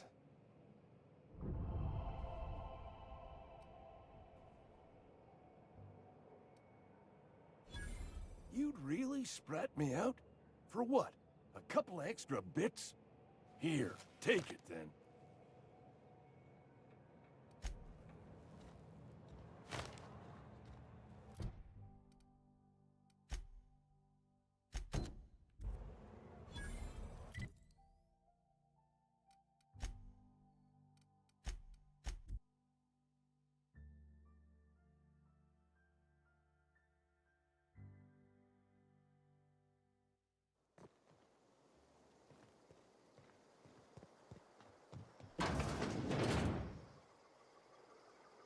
Bring us honor, soldier. Feast your eyes, soldier.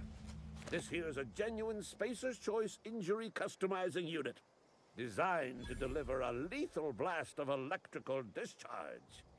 I call it the Hand of the Law. You ever want to see a mechanical flailing around like a grounded fish? You stick a couple thousand volts in its guts. With compliments from old Ludwig.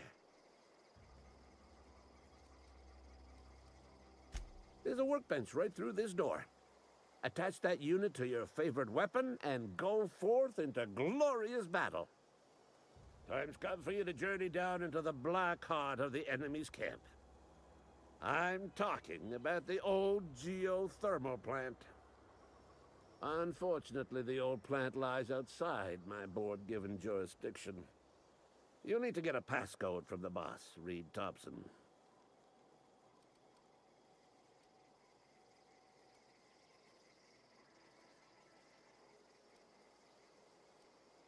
I need you to get us the brain of a mechanical.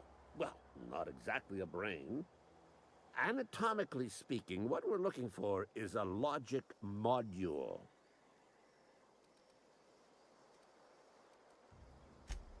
Don't tell anyone, all right? I've got a contact.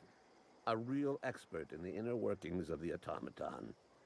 We are gonna rip those mechanical secrets right out of their circuits.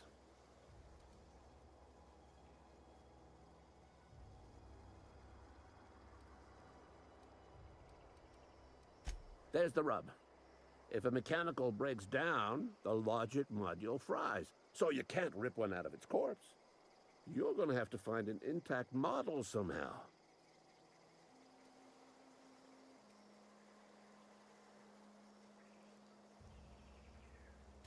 I don't reckon so. I work with gears and pistons and such. Stuff you can put hands to. Computers and mechanical brains are outside my ken. You know, she names the mechanicals she fixes, calls them Bess and Clancy and so on. You keep a careful eye on her. Could be a sympathizer. If you die horribly, I will pour out a can of Zero-G to your memory. Go on.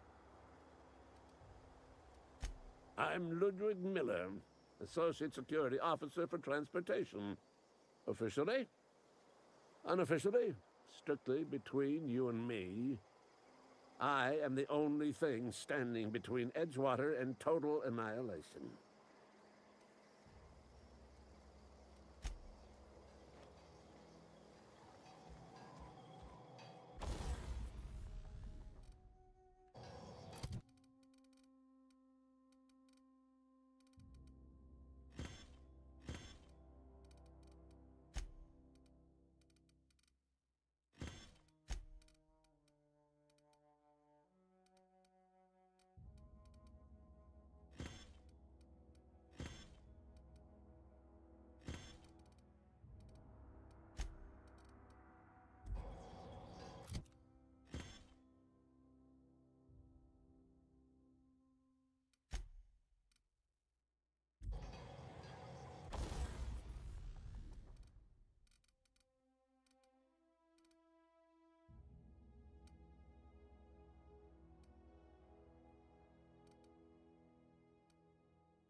I always wanted to poke around in here.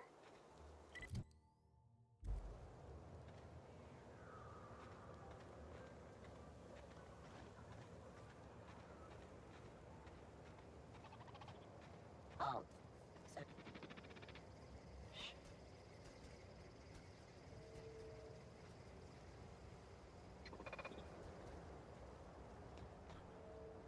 system up. Get ready!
Here we go!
Testando.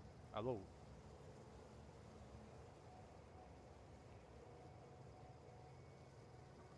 Alô?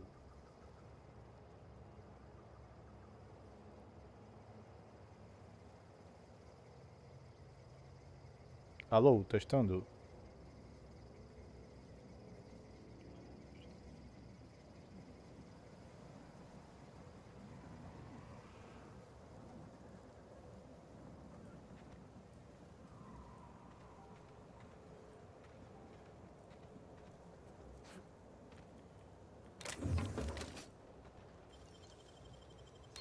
Clever.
testando aí.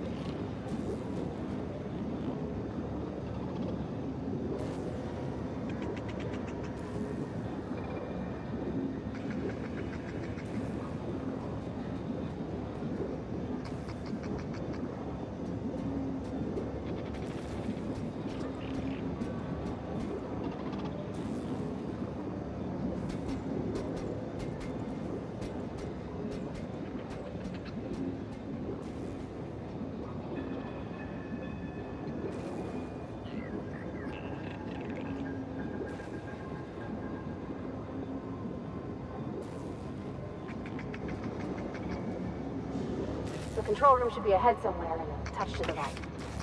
I hope we're doing the right thing. Sister, Here we go!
Nice.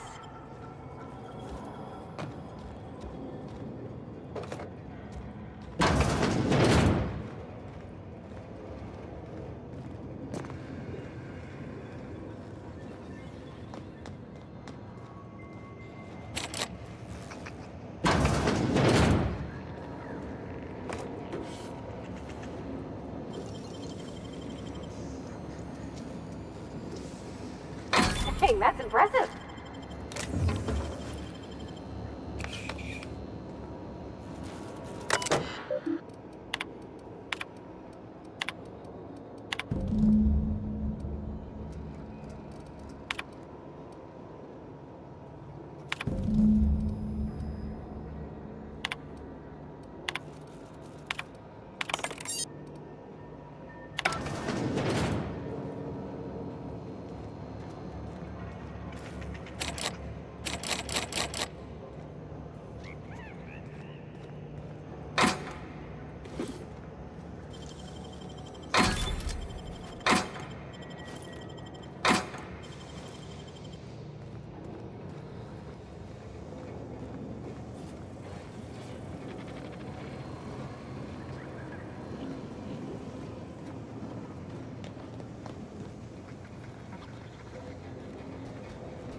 That's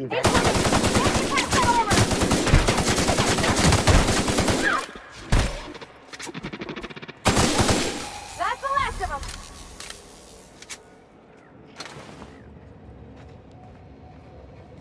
Okay, keep him quiet.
Where are we headed?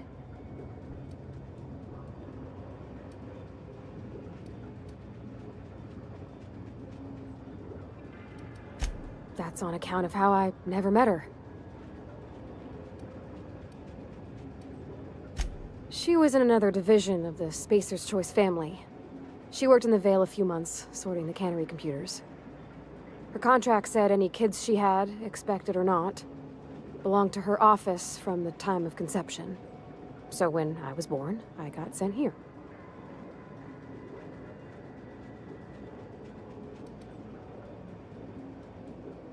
Well, I don't know about normal. Dad said she worked under some kind of special contract.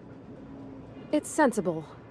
Dad just fixed machines. She did some kind of crazy math, high-level stuff. Better to raise me on his time than hers.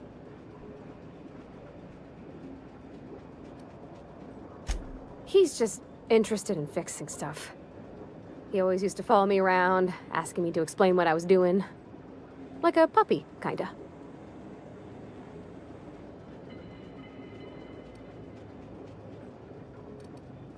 He never told me a word to that effect. And since he didn't, I didn't have to say nothing about feeling different.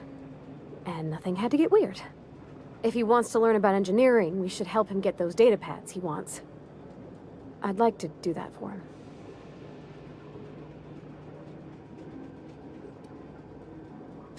You mean about the mission being too clean?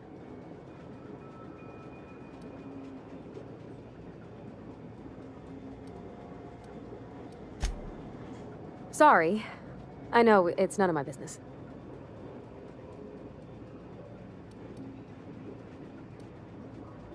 It's not like I think it a failing, mind. It's just I live right across the road.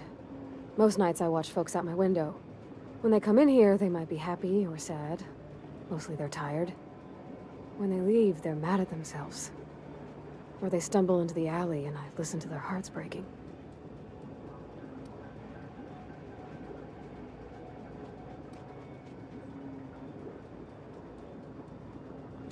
There's been scary nights, but Constable Reyes is right up the road. She keeps an orderly town.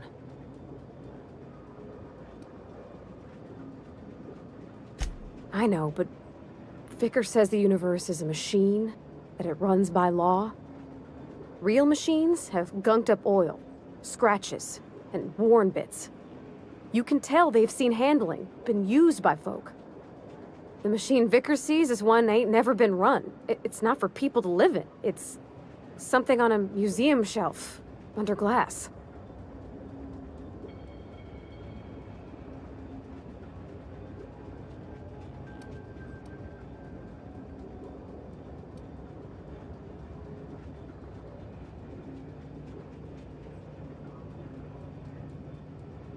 It just comes off cold to me, is all.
no, just leave me alone!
No, just leave me alone!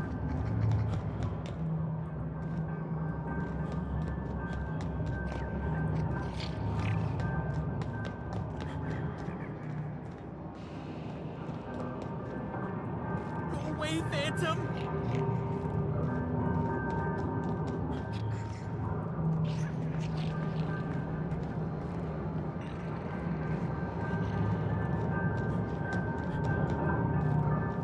You're not real! You're not real!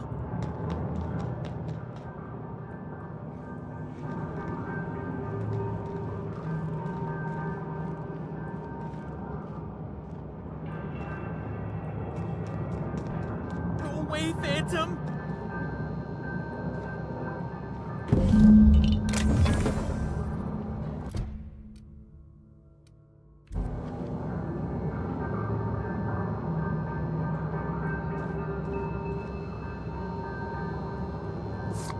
You're not real.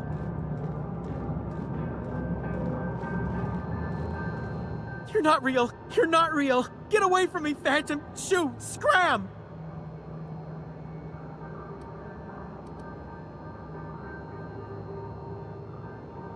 Most people? But I'm the only one left. No. Remember your first rule, Higgins. No arguing with the Phantoms. See? See, Higgins? This is why you must always boil your sprats before ingesting.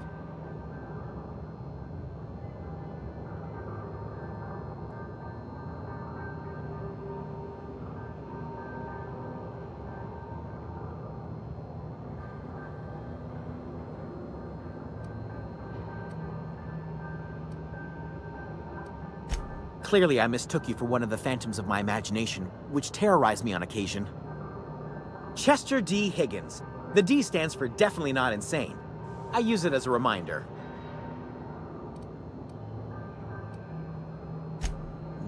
Hard to say. By my reckoning, Higgins has been here somewhere between 2 weeks and forever. My recollection's a touch fuzzy these days. Oh, Higgins has been many things over the years. Sprat Wrangler, Saltuna critic, Aetherwave personality, chairman of the board, galactic defender, Sisty Pig tycoon. I've come a long way for someone who started off as a simple engineer right here in this plant. Jimmy'd opened the vending machines. That lasted a good couple of months. Eventually, I had to resort to more unconventional means of filling my insides. Mechanicals lost their bolts. Opened fire on anything that moved. It was pandemonium. I was on cleaning duty at the time. My old boss had me scrubbing pipes when the killing started. So, as usual, I missed out. I specialized in automechanicals, drones, sentries, repaired them, maintained, upgraded, did it all from my old workroom just over in the next section. Look, I don't want to fall into any trouble with the mechanicals. If they wise up to our plans, they will come for us. With prodding irons.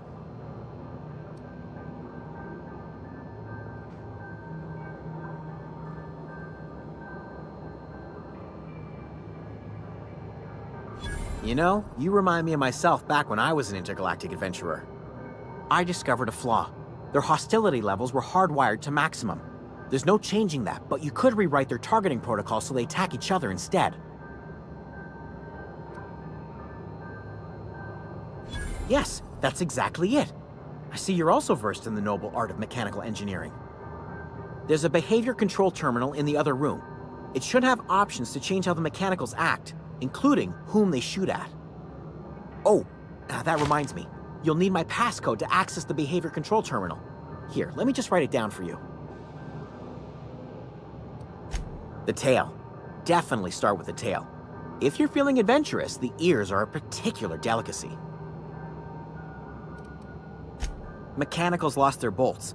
Opened fire on anything that moved. It was pandemonium.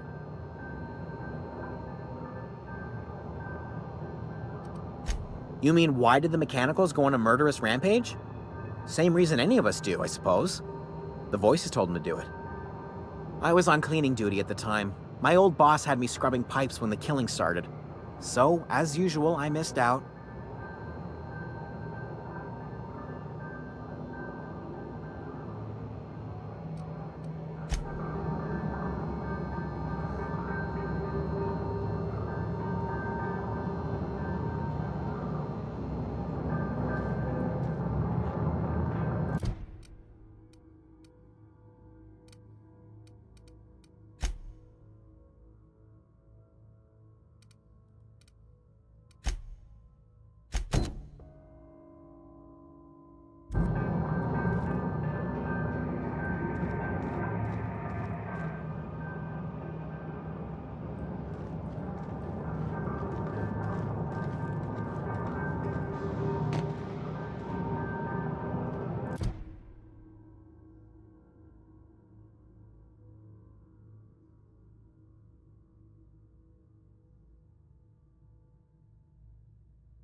Where are we headed?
So what's the plan?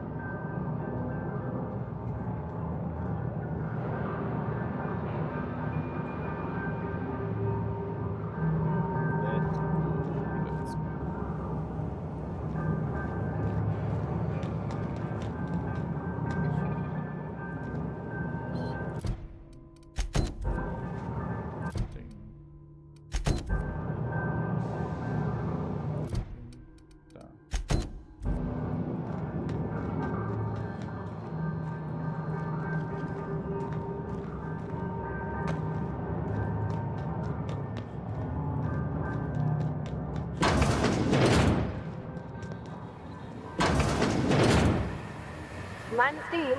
You're liable to get scalded.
Santo.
Great work!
we do this, there's no going back.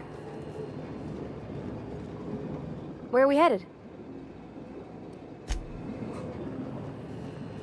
Hey, mister? Look, I know you want your power regulator and all, but I just gotta ask you. Do you understand what you're about to do? I don't think you should cut off Edgewater's power. I think it would be cruel. I'm sorry. That just sort of came out all at once. Edgewater's hurting. We've been losing workers year after year, and corporate hardly ever sends replacements. There's barely enough Saltuna to fill our bellies anymore. But the town's got some good people in it. Decent, hard-working folk just living their lives the only way they know how. They don't deserve to be punished.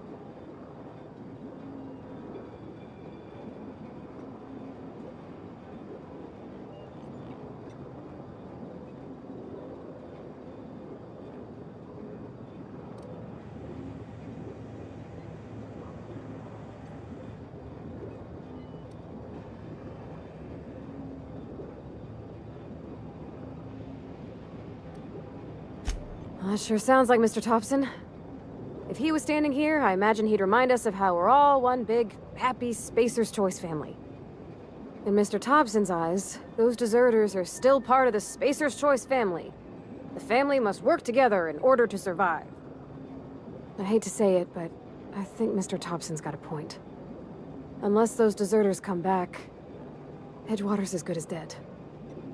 Cutting off their power might be the only way.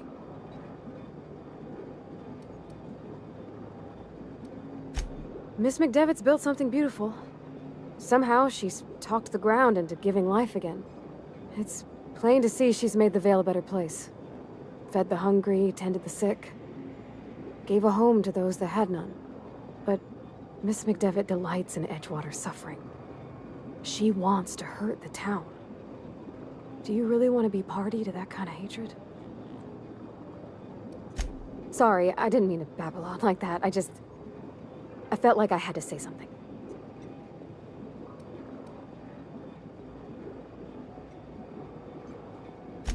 Really? I mean, wow. Thanks. No one's ever told me those words in that order.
Alô, testando. Som. Oi.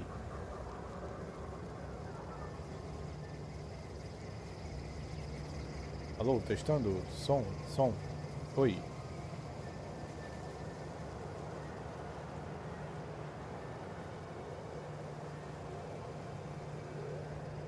Alô, testando. Alô, testando. Som. Oi.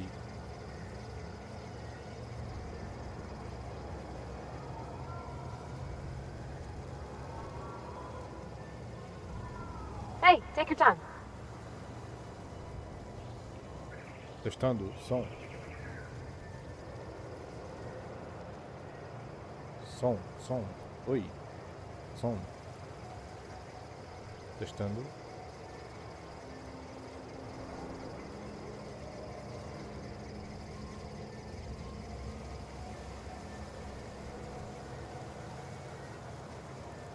Oi. Som.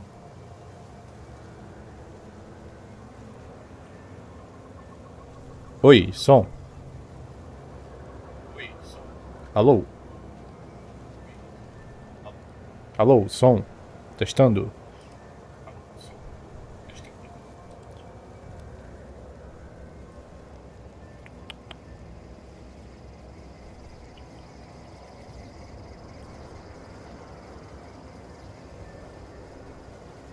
Oi, som. Oi.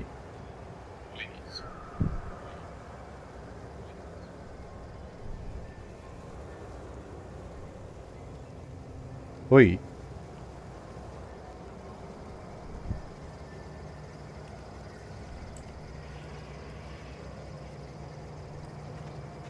Testando áudio. 1, 2, 3.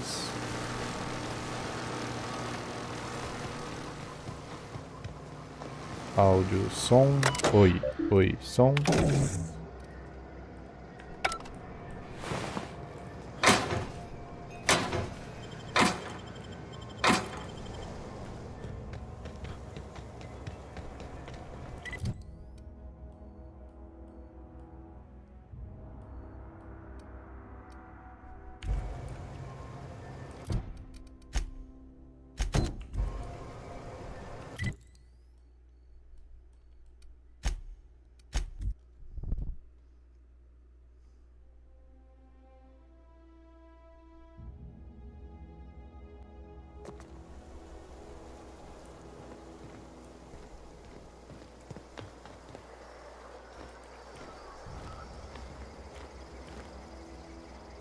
Town's been dark a while now.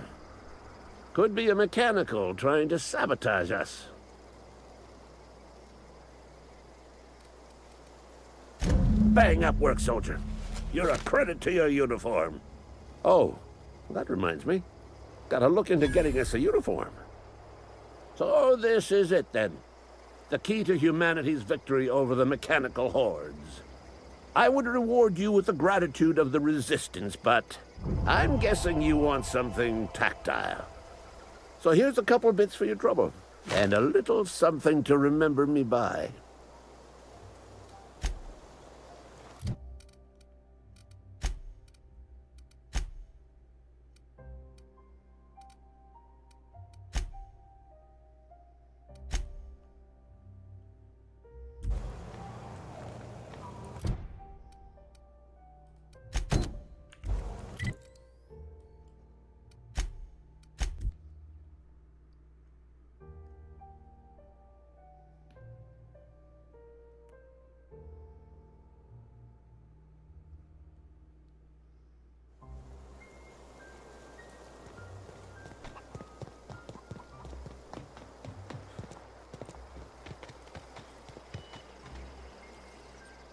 Any luck finding one of those manuals?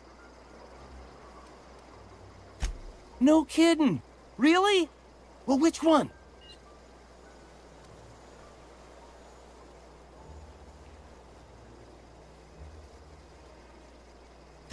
Look at that! Building a computing machine out of Spectrum potatoes, a primer. I'm just glad it survived all these years. 2 whole data pads? Be still my beating heart. Oh, almost forgot your payment. Well, don't keep me in suspense. The geothermal plant? Now that is just incredible. You really went exploring down there? Adelaide always told us it was swarming with hostile mechanicals. That's a complete set. All 3 parts. I'm gonna be the greatest engineer Halcyon's ever seen. Aside from you, Ms. Parvati, I swear, I'll do you proud. I'm glad we could help, Thomas. I've been saving something for you. Just a little contraption I found. Should fit right into your outfit.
You hear that?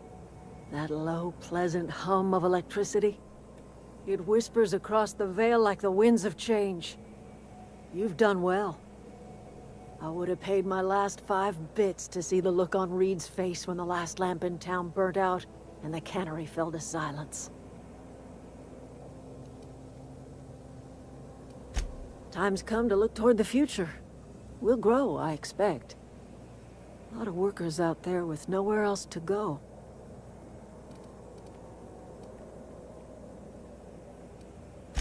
Not as many as you'd think. We're not about to let the whole town join our flock. Just the ones willing to renounce their corporate loyalties and live the way nature intended. I am curious. Why did you help us? You don't know who we are. You don't owe us a thing. The plant's crawling with mechanicals, so it stands to reason you risked your life.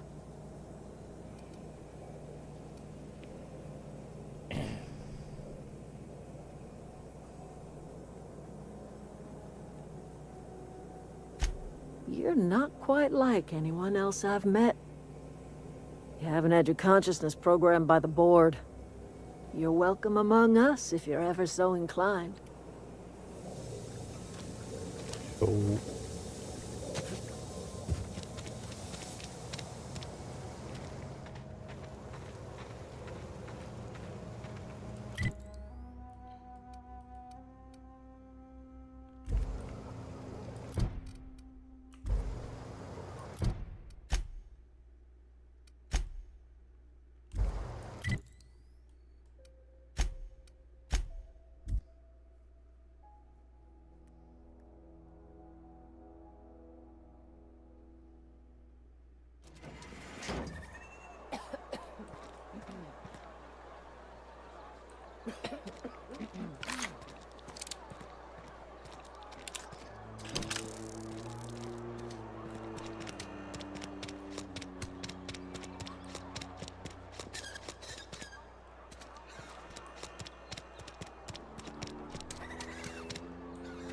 Maybe Adelaide was right to leave.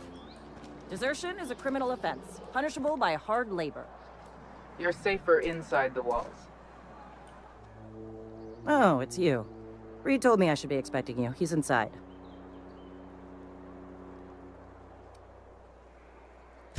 As a Spacer's Choice Constable, I am authorized to grant you legal authority toward apprehending wanted criminals, even during times of unplanned crisis or unauthorized general chaos. Know how to carry yourself in a fight? I've got bounties out for these 3 marauders. Cross them off and bring me their fingers. Just one per marauder, please.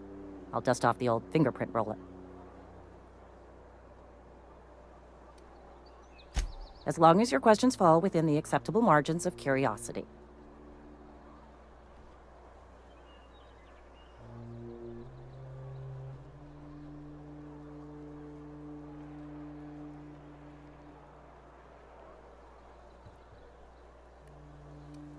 His likeness decorates many a wanted poster.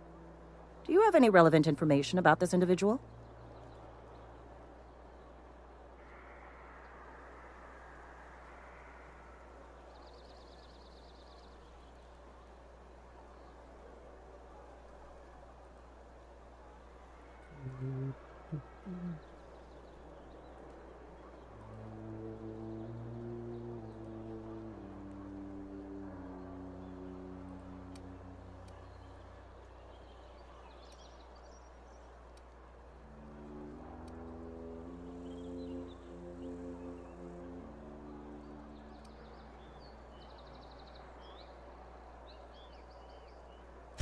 You're correct.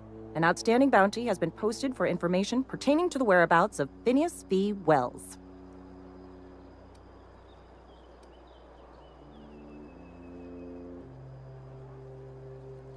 Unfortunately, the arrest of Mr. Wells falls outside my authority. I enforce the company policy of Spacer's Choice in the region of Emerald Vale. Wells is wanted by the board. If you have information related to the location of Phineas V. Wells, you are required to submit that information to your nearest board authority.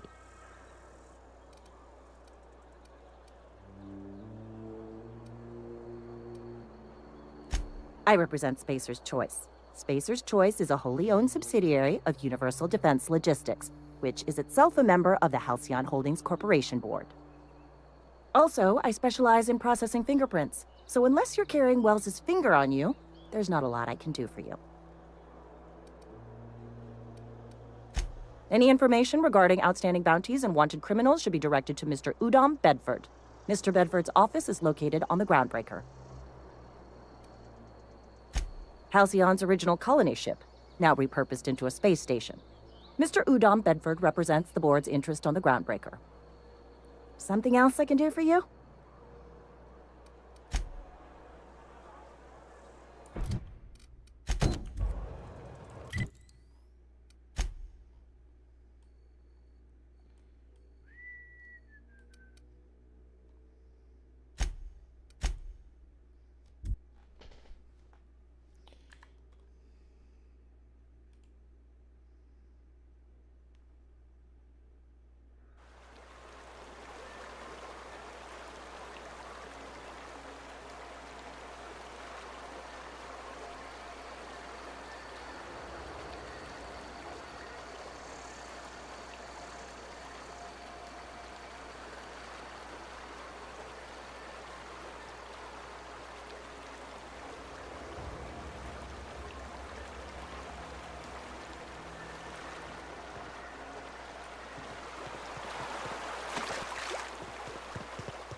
Here they come!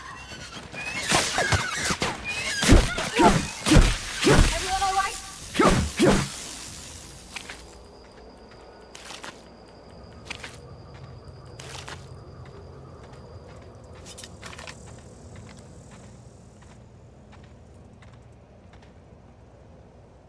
Might be tough.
ready for this.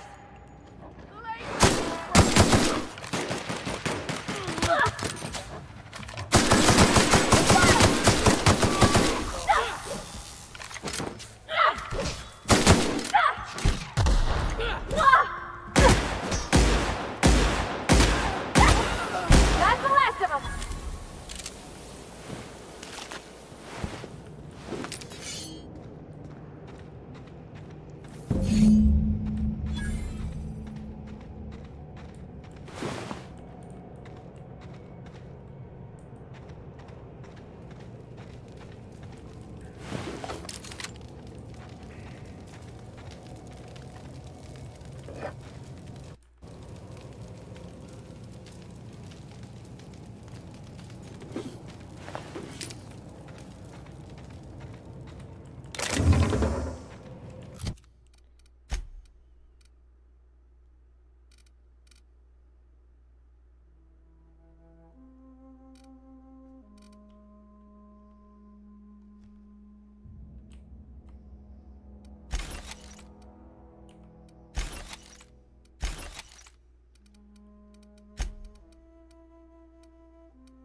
mess with us.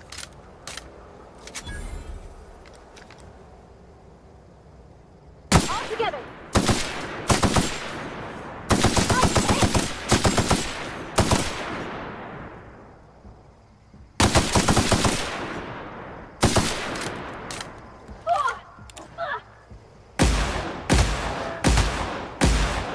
Nice one.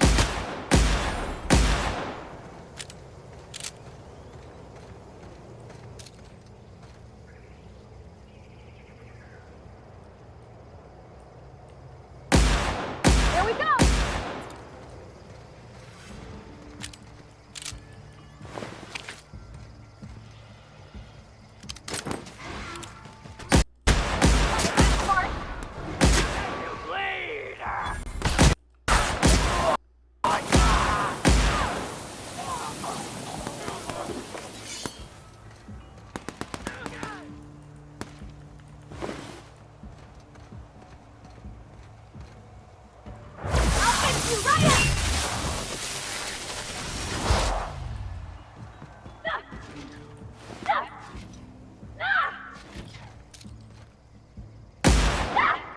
That's the last of them!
I put my whole life in that cannery. Got my hands full at the moment. Make it quick, please. We pay by the finger. What do you have for me? Gil Antrim. Real name, Guillaume. Duly processed by a freelancer on behalf of Spacer's Choice. I remember him. I was just a kid last I saw him. Shame. I'll just need your signature here, here, here, here, and here. Got any more fingers for me? Mabel Burgess. Age 37. Right or left-handed? Let's just say no longer applicable. I remember Doc Burgess. Conducted my physical every fiscal quarter. Guess she couldn't keep her hands off her patient's medicine. Still one outstanding bounty. If you've got a finger, I've got the paperwork. Here we are. Bertie Cotton. Cause of death. Let's just say overwhelming physical trauma. Bert was the local preacher before Max took over. Always was quick to remind us that we all get what we deserve in the end. Well, that's all three. I must remember to requisition some more fingerprint ink. Here's all the compensation you've earned, plus a bonus.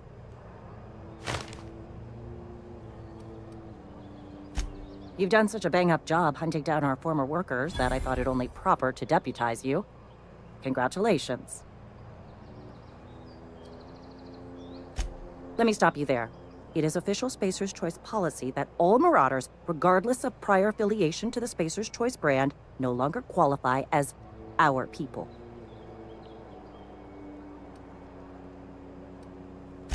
Ever since the company first settled the Vale.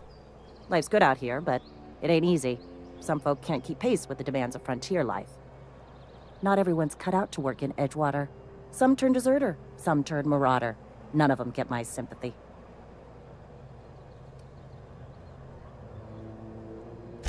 Uh-huh. I recall young Eugene. Good kid. Nice smile. Fussy about his health, though. Took a little too much adrenatime. That'll do a number on your brain matter. Says so right on the warning label. Violent psychosis is a well-documented and legally accounted for side effect of adrenatime. What's on your mind?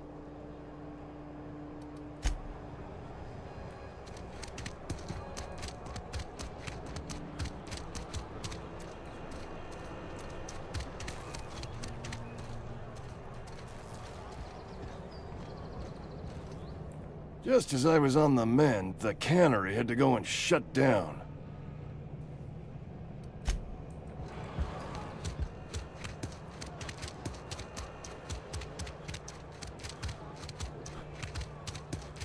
What are we supposed to do now?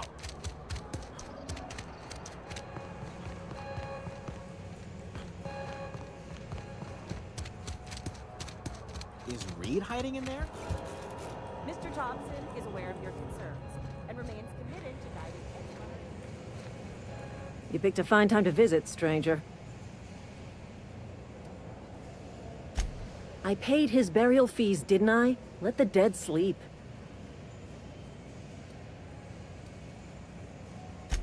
Didn't anyone ever tell you not to go rifling through other people's correspondence? Excuse you. Eugene's body and all rare earth minerals contained therein already belong to Spacer's Choice. And we're all part of the Spacer's Choice family here. Never mind. I don't have to explain myself to you.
You want to know what gets my bile churning?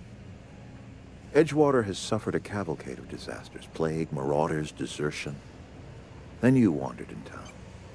And I was so damn sure our luck was starting to turn. I never knew how right I was. Just answer one question for me. Why'd you do it?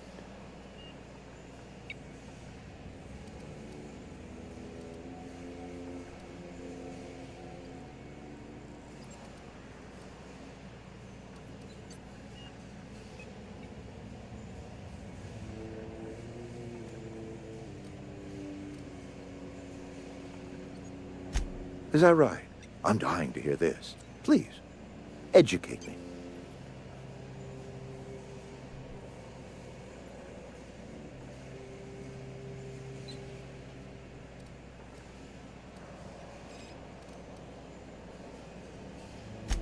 liberating? Edgewater is my home. The only home I've ever had. I put down roots here, gave decades of my life to this place. I never asked to be liberated. Whatever you were hoping to find down here, I advise you to turn around and leave.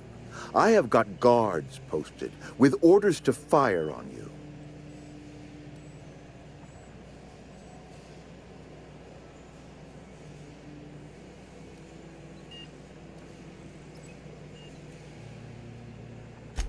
Edgewater's dead. Our cannery's dead. Adelaide's deserters are never coming back. Spacer's Choice will shut us down before long. Some of us will die of illness by then. Some will move on. Some will starve. And as for me, I will tender my resignation, whereupon I shall be processed and then duly imprisoned for gross incompetence. Apologies won't give us our lives back, but for what it's worth, I am sorry too.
You and I have got nothing else.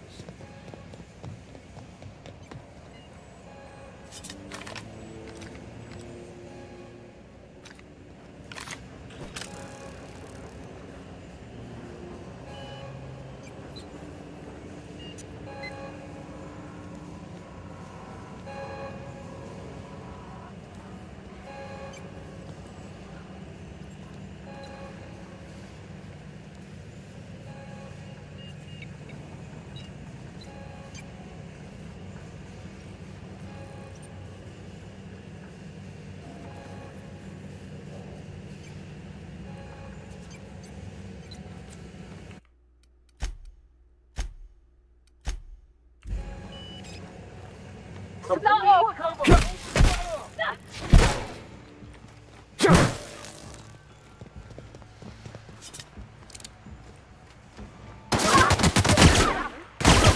Incoming!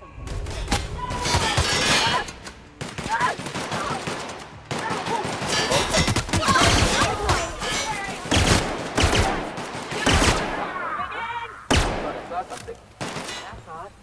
Better take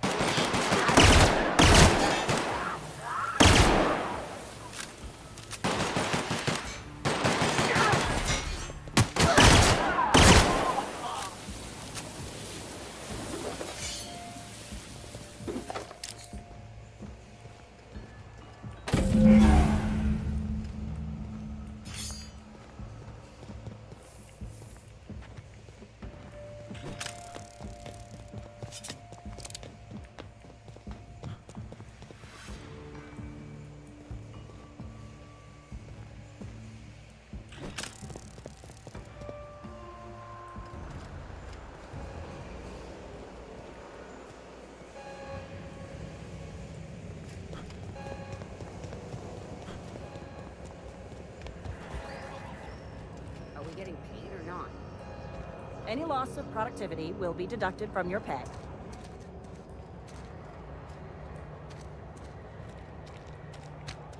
Adelaide was right.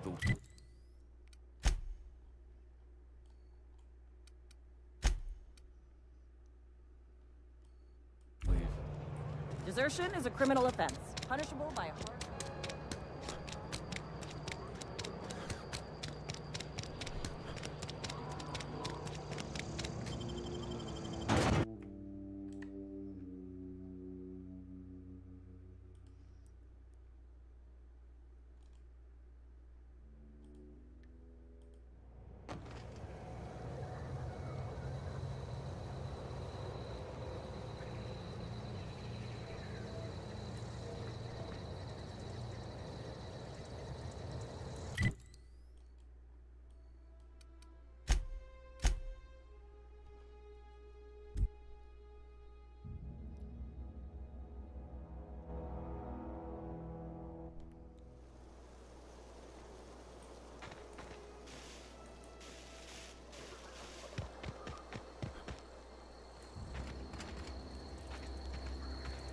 Is this your ship? Oh my stars, she is just so handsome. Does she have a name yet? What's her drive model? Oh, gosh. Listen to me babbling. When I was in Edgewater, I dreamed of flying on a real ship, working on a real engine, belonging to a proper crew. Edgewater won't last another season without power, but that don't change the fact that I'm indentured to Spacer's Choice. Company expects me back at my post.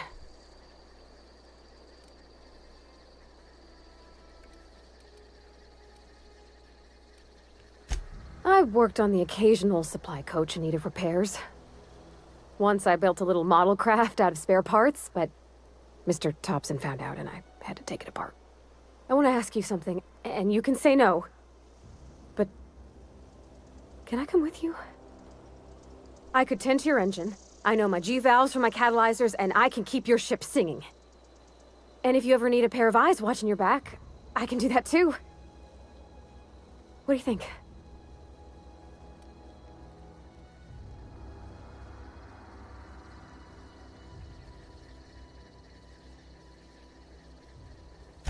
Yes!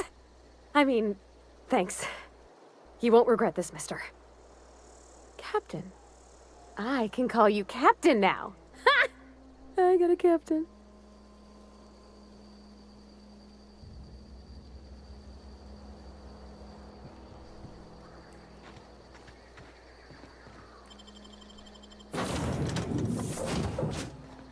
Well, I certainly am looking forward to flying on a ship named the Unreliable.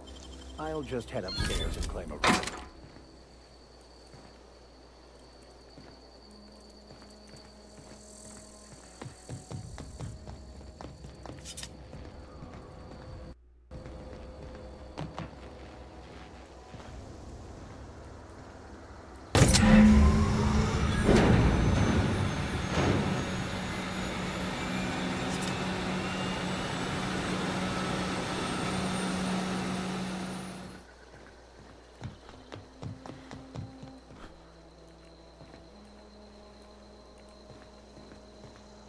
Captain, I have detected that the town of Edgewater is now without power. I appreciate you doing your part to hasten their demise. What can I do for you, Captain? All systems are operating within acceptable parameters. I am prepared to bring the Unreliable into low-altitude orbit. This should prove an adequate test of our flight capabilities.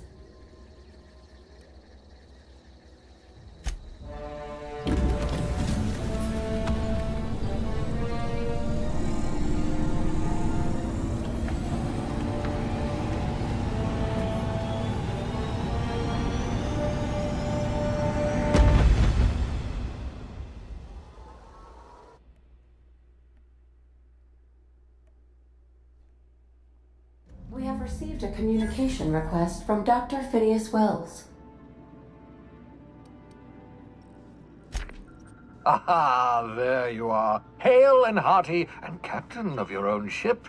I see you're putting the Unreliable to good use. Shame about her former captain. Horrible way to die. How are you feeling, by the way? I lost track of you in that cave back there.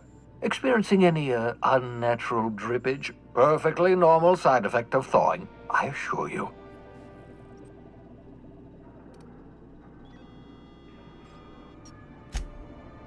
Oh, that, yes, that's probably permanent. I wouldn't worry about it, though. I'm sure you're fine. What you saw in Emerald Vale is happening all across the colony. Food shortages, lack of supplies, and basic necessities. We're dying. The chairman, the minister, and all their lackeys on the board are to blame. The Hope has some of the brightest minds Earth ever sent us. If we can revive the Hope's colonists, they can help us undo the board's mistakes. They can help us set things right. You need to get to Stellar Bay on Monarch. I have contacts there. They'll help me, help us, find the chemicals to revive your fellow colonists. Gladys Kelly, lovely woman, runs a cozy little black marketing outfit on the Groundbreaker. She can get you a nav key to land on Stellar Bay. Excellent. I'll send her a wireless. Let her know you're coming. By the way, I gave Captain Hawthorne a disguise apparatus of my own design, cutting-edge technology, years ahead of its time. I call it the Holographic Shroud. I'm sure it will prove remarkably useful to you. You'll find it in the captain's quarters. Excellent. I'll contact you once you've found a way to get to Stellar Bay. If you have any questions, come see me in my lab. And remember, don't trust the board. They'll try to win you over with promises of wealth and power, but it's a lie. The board's only interested in filling their own pockets. If we don't put a stop to them, they're going to run this colony to the ground. Transmission ended. If you are ready to depart, please select a destination on your navigation terminal.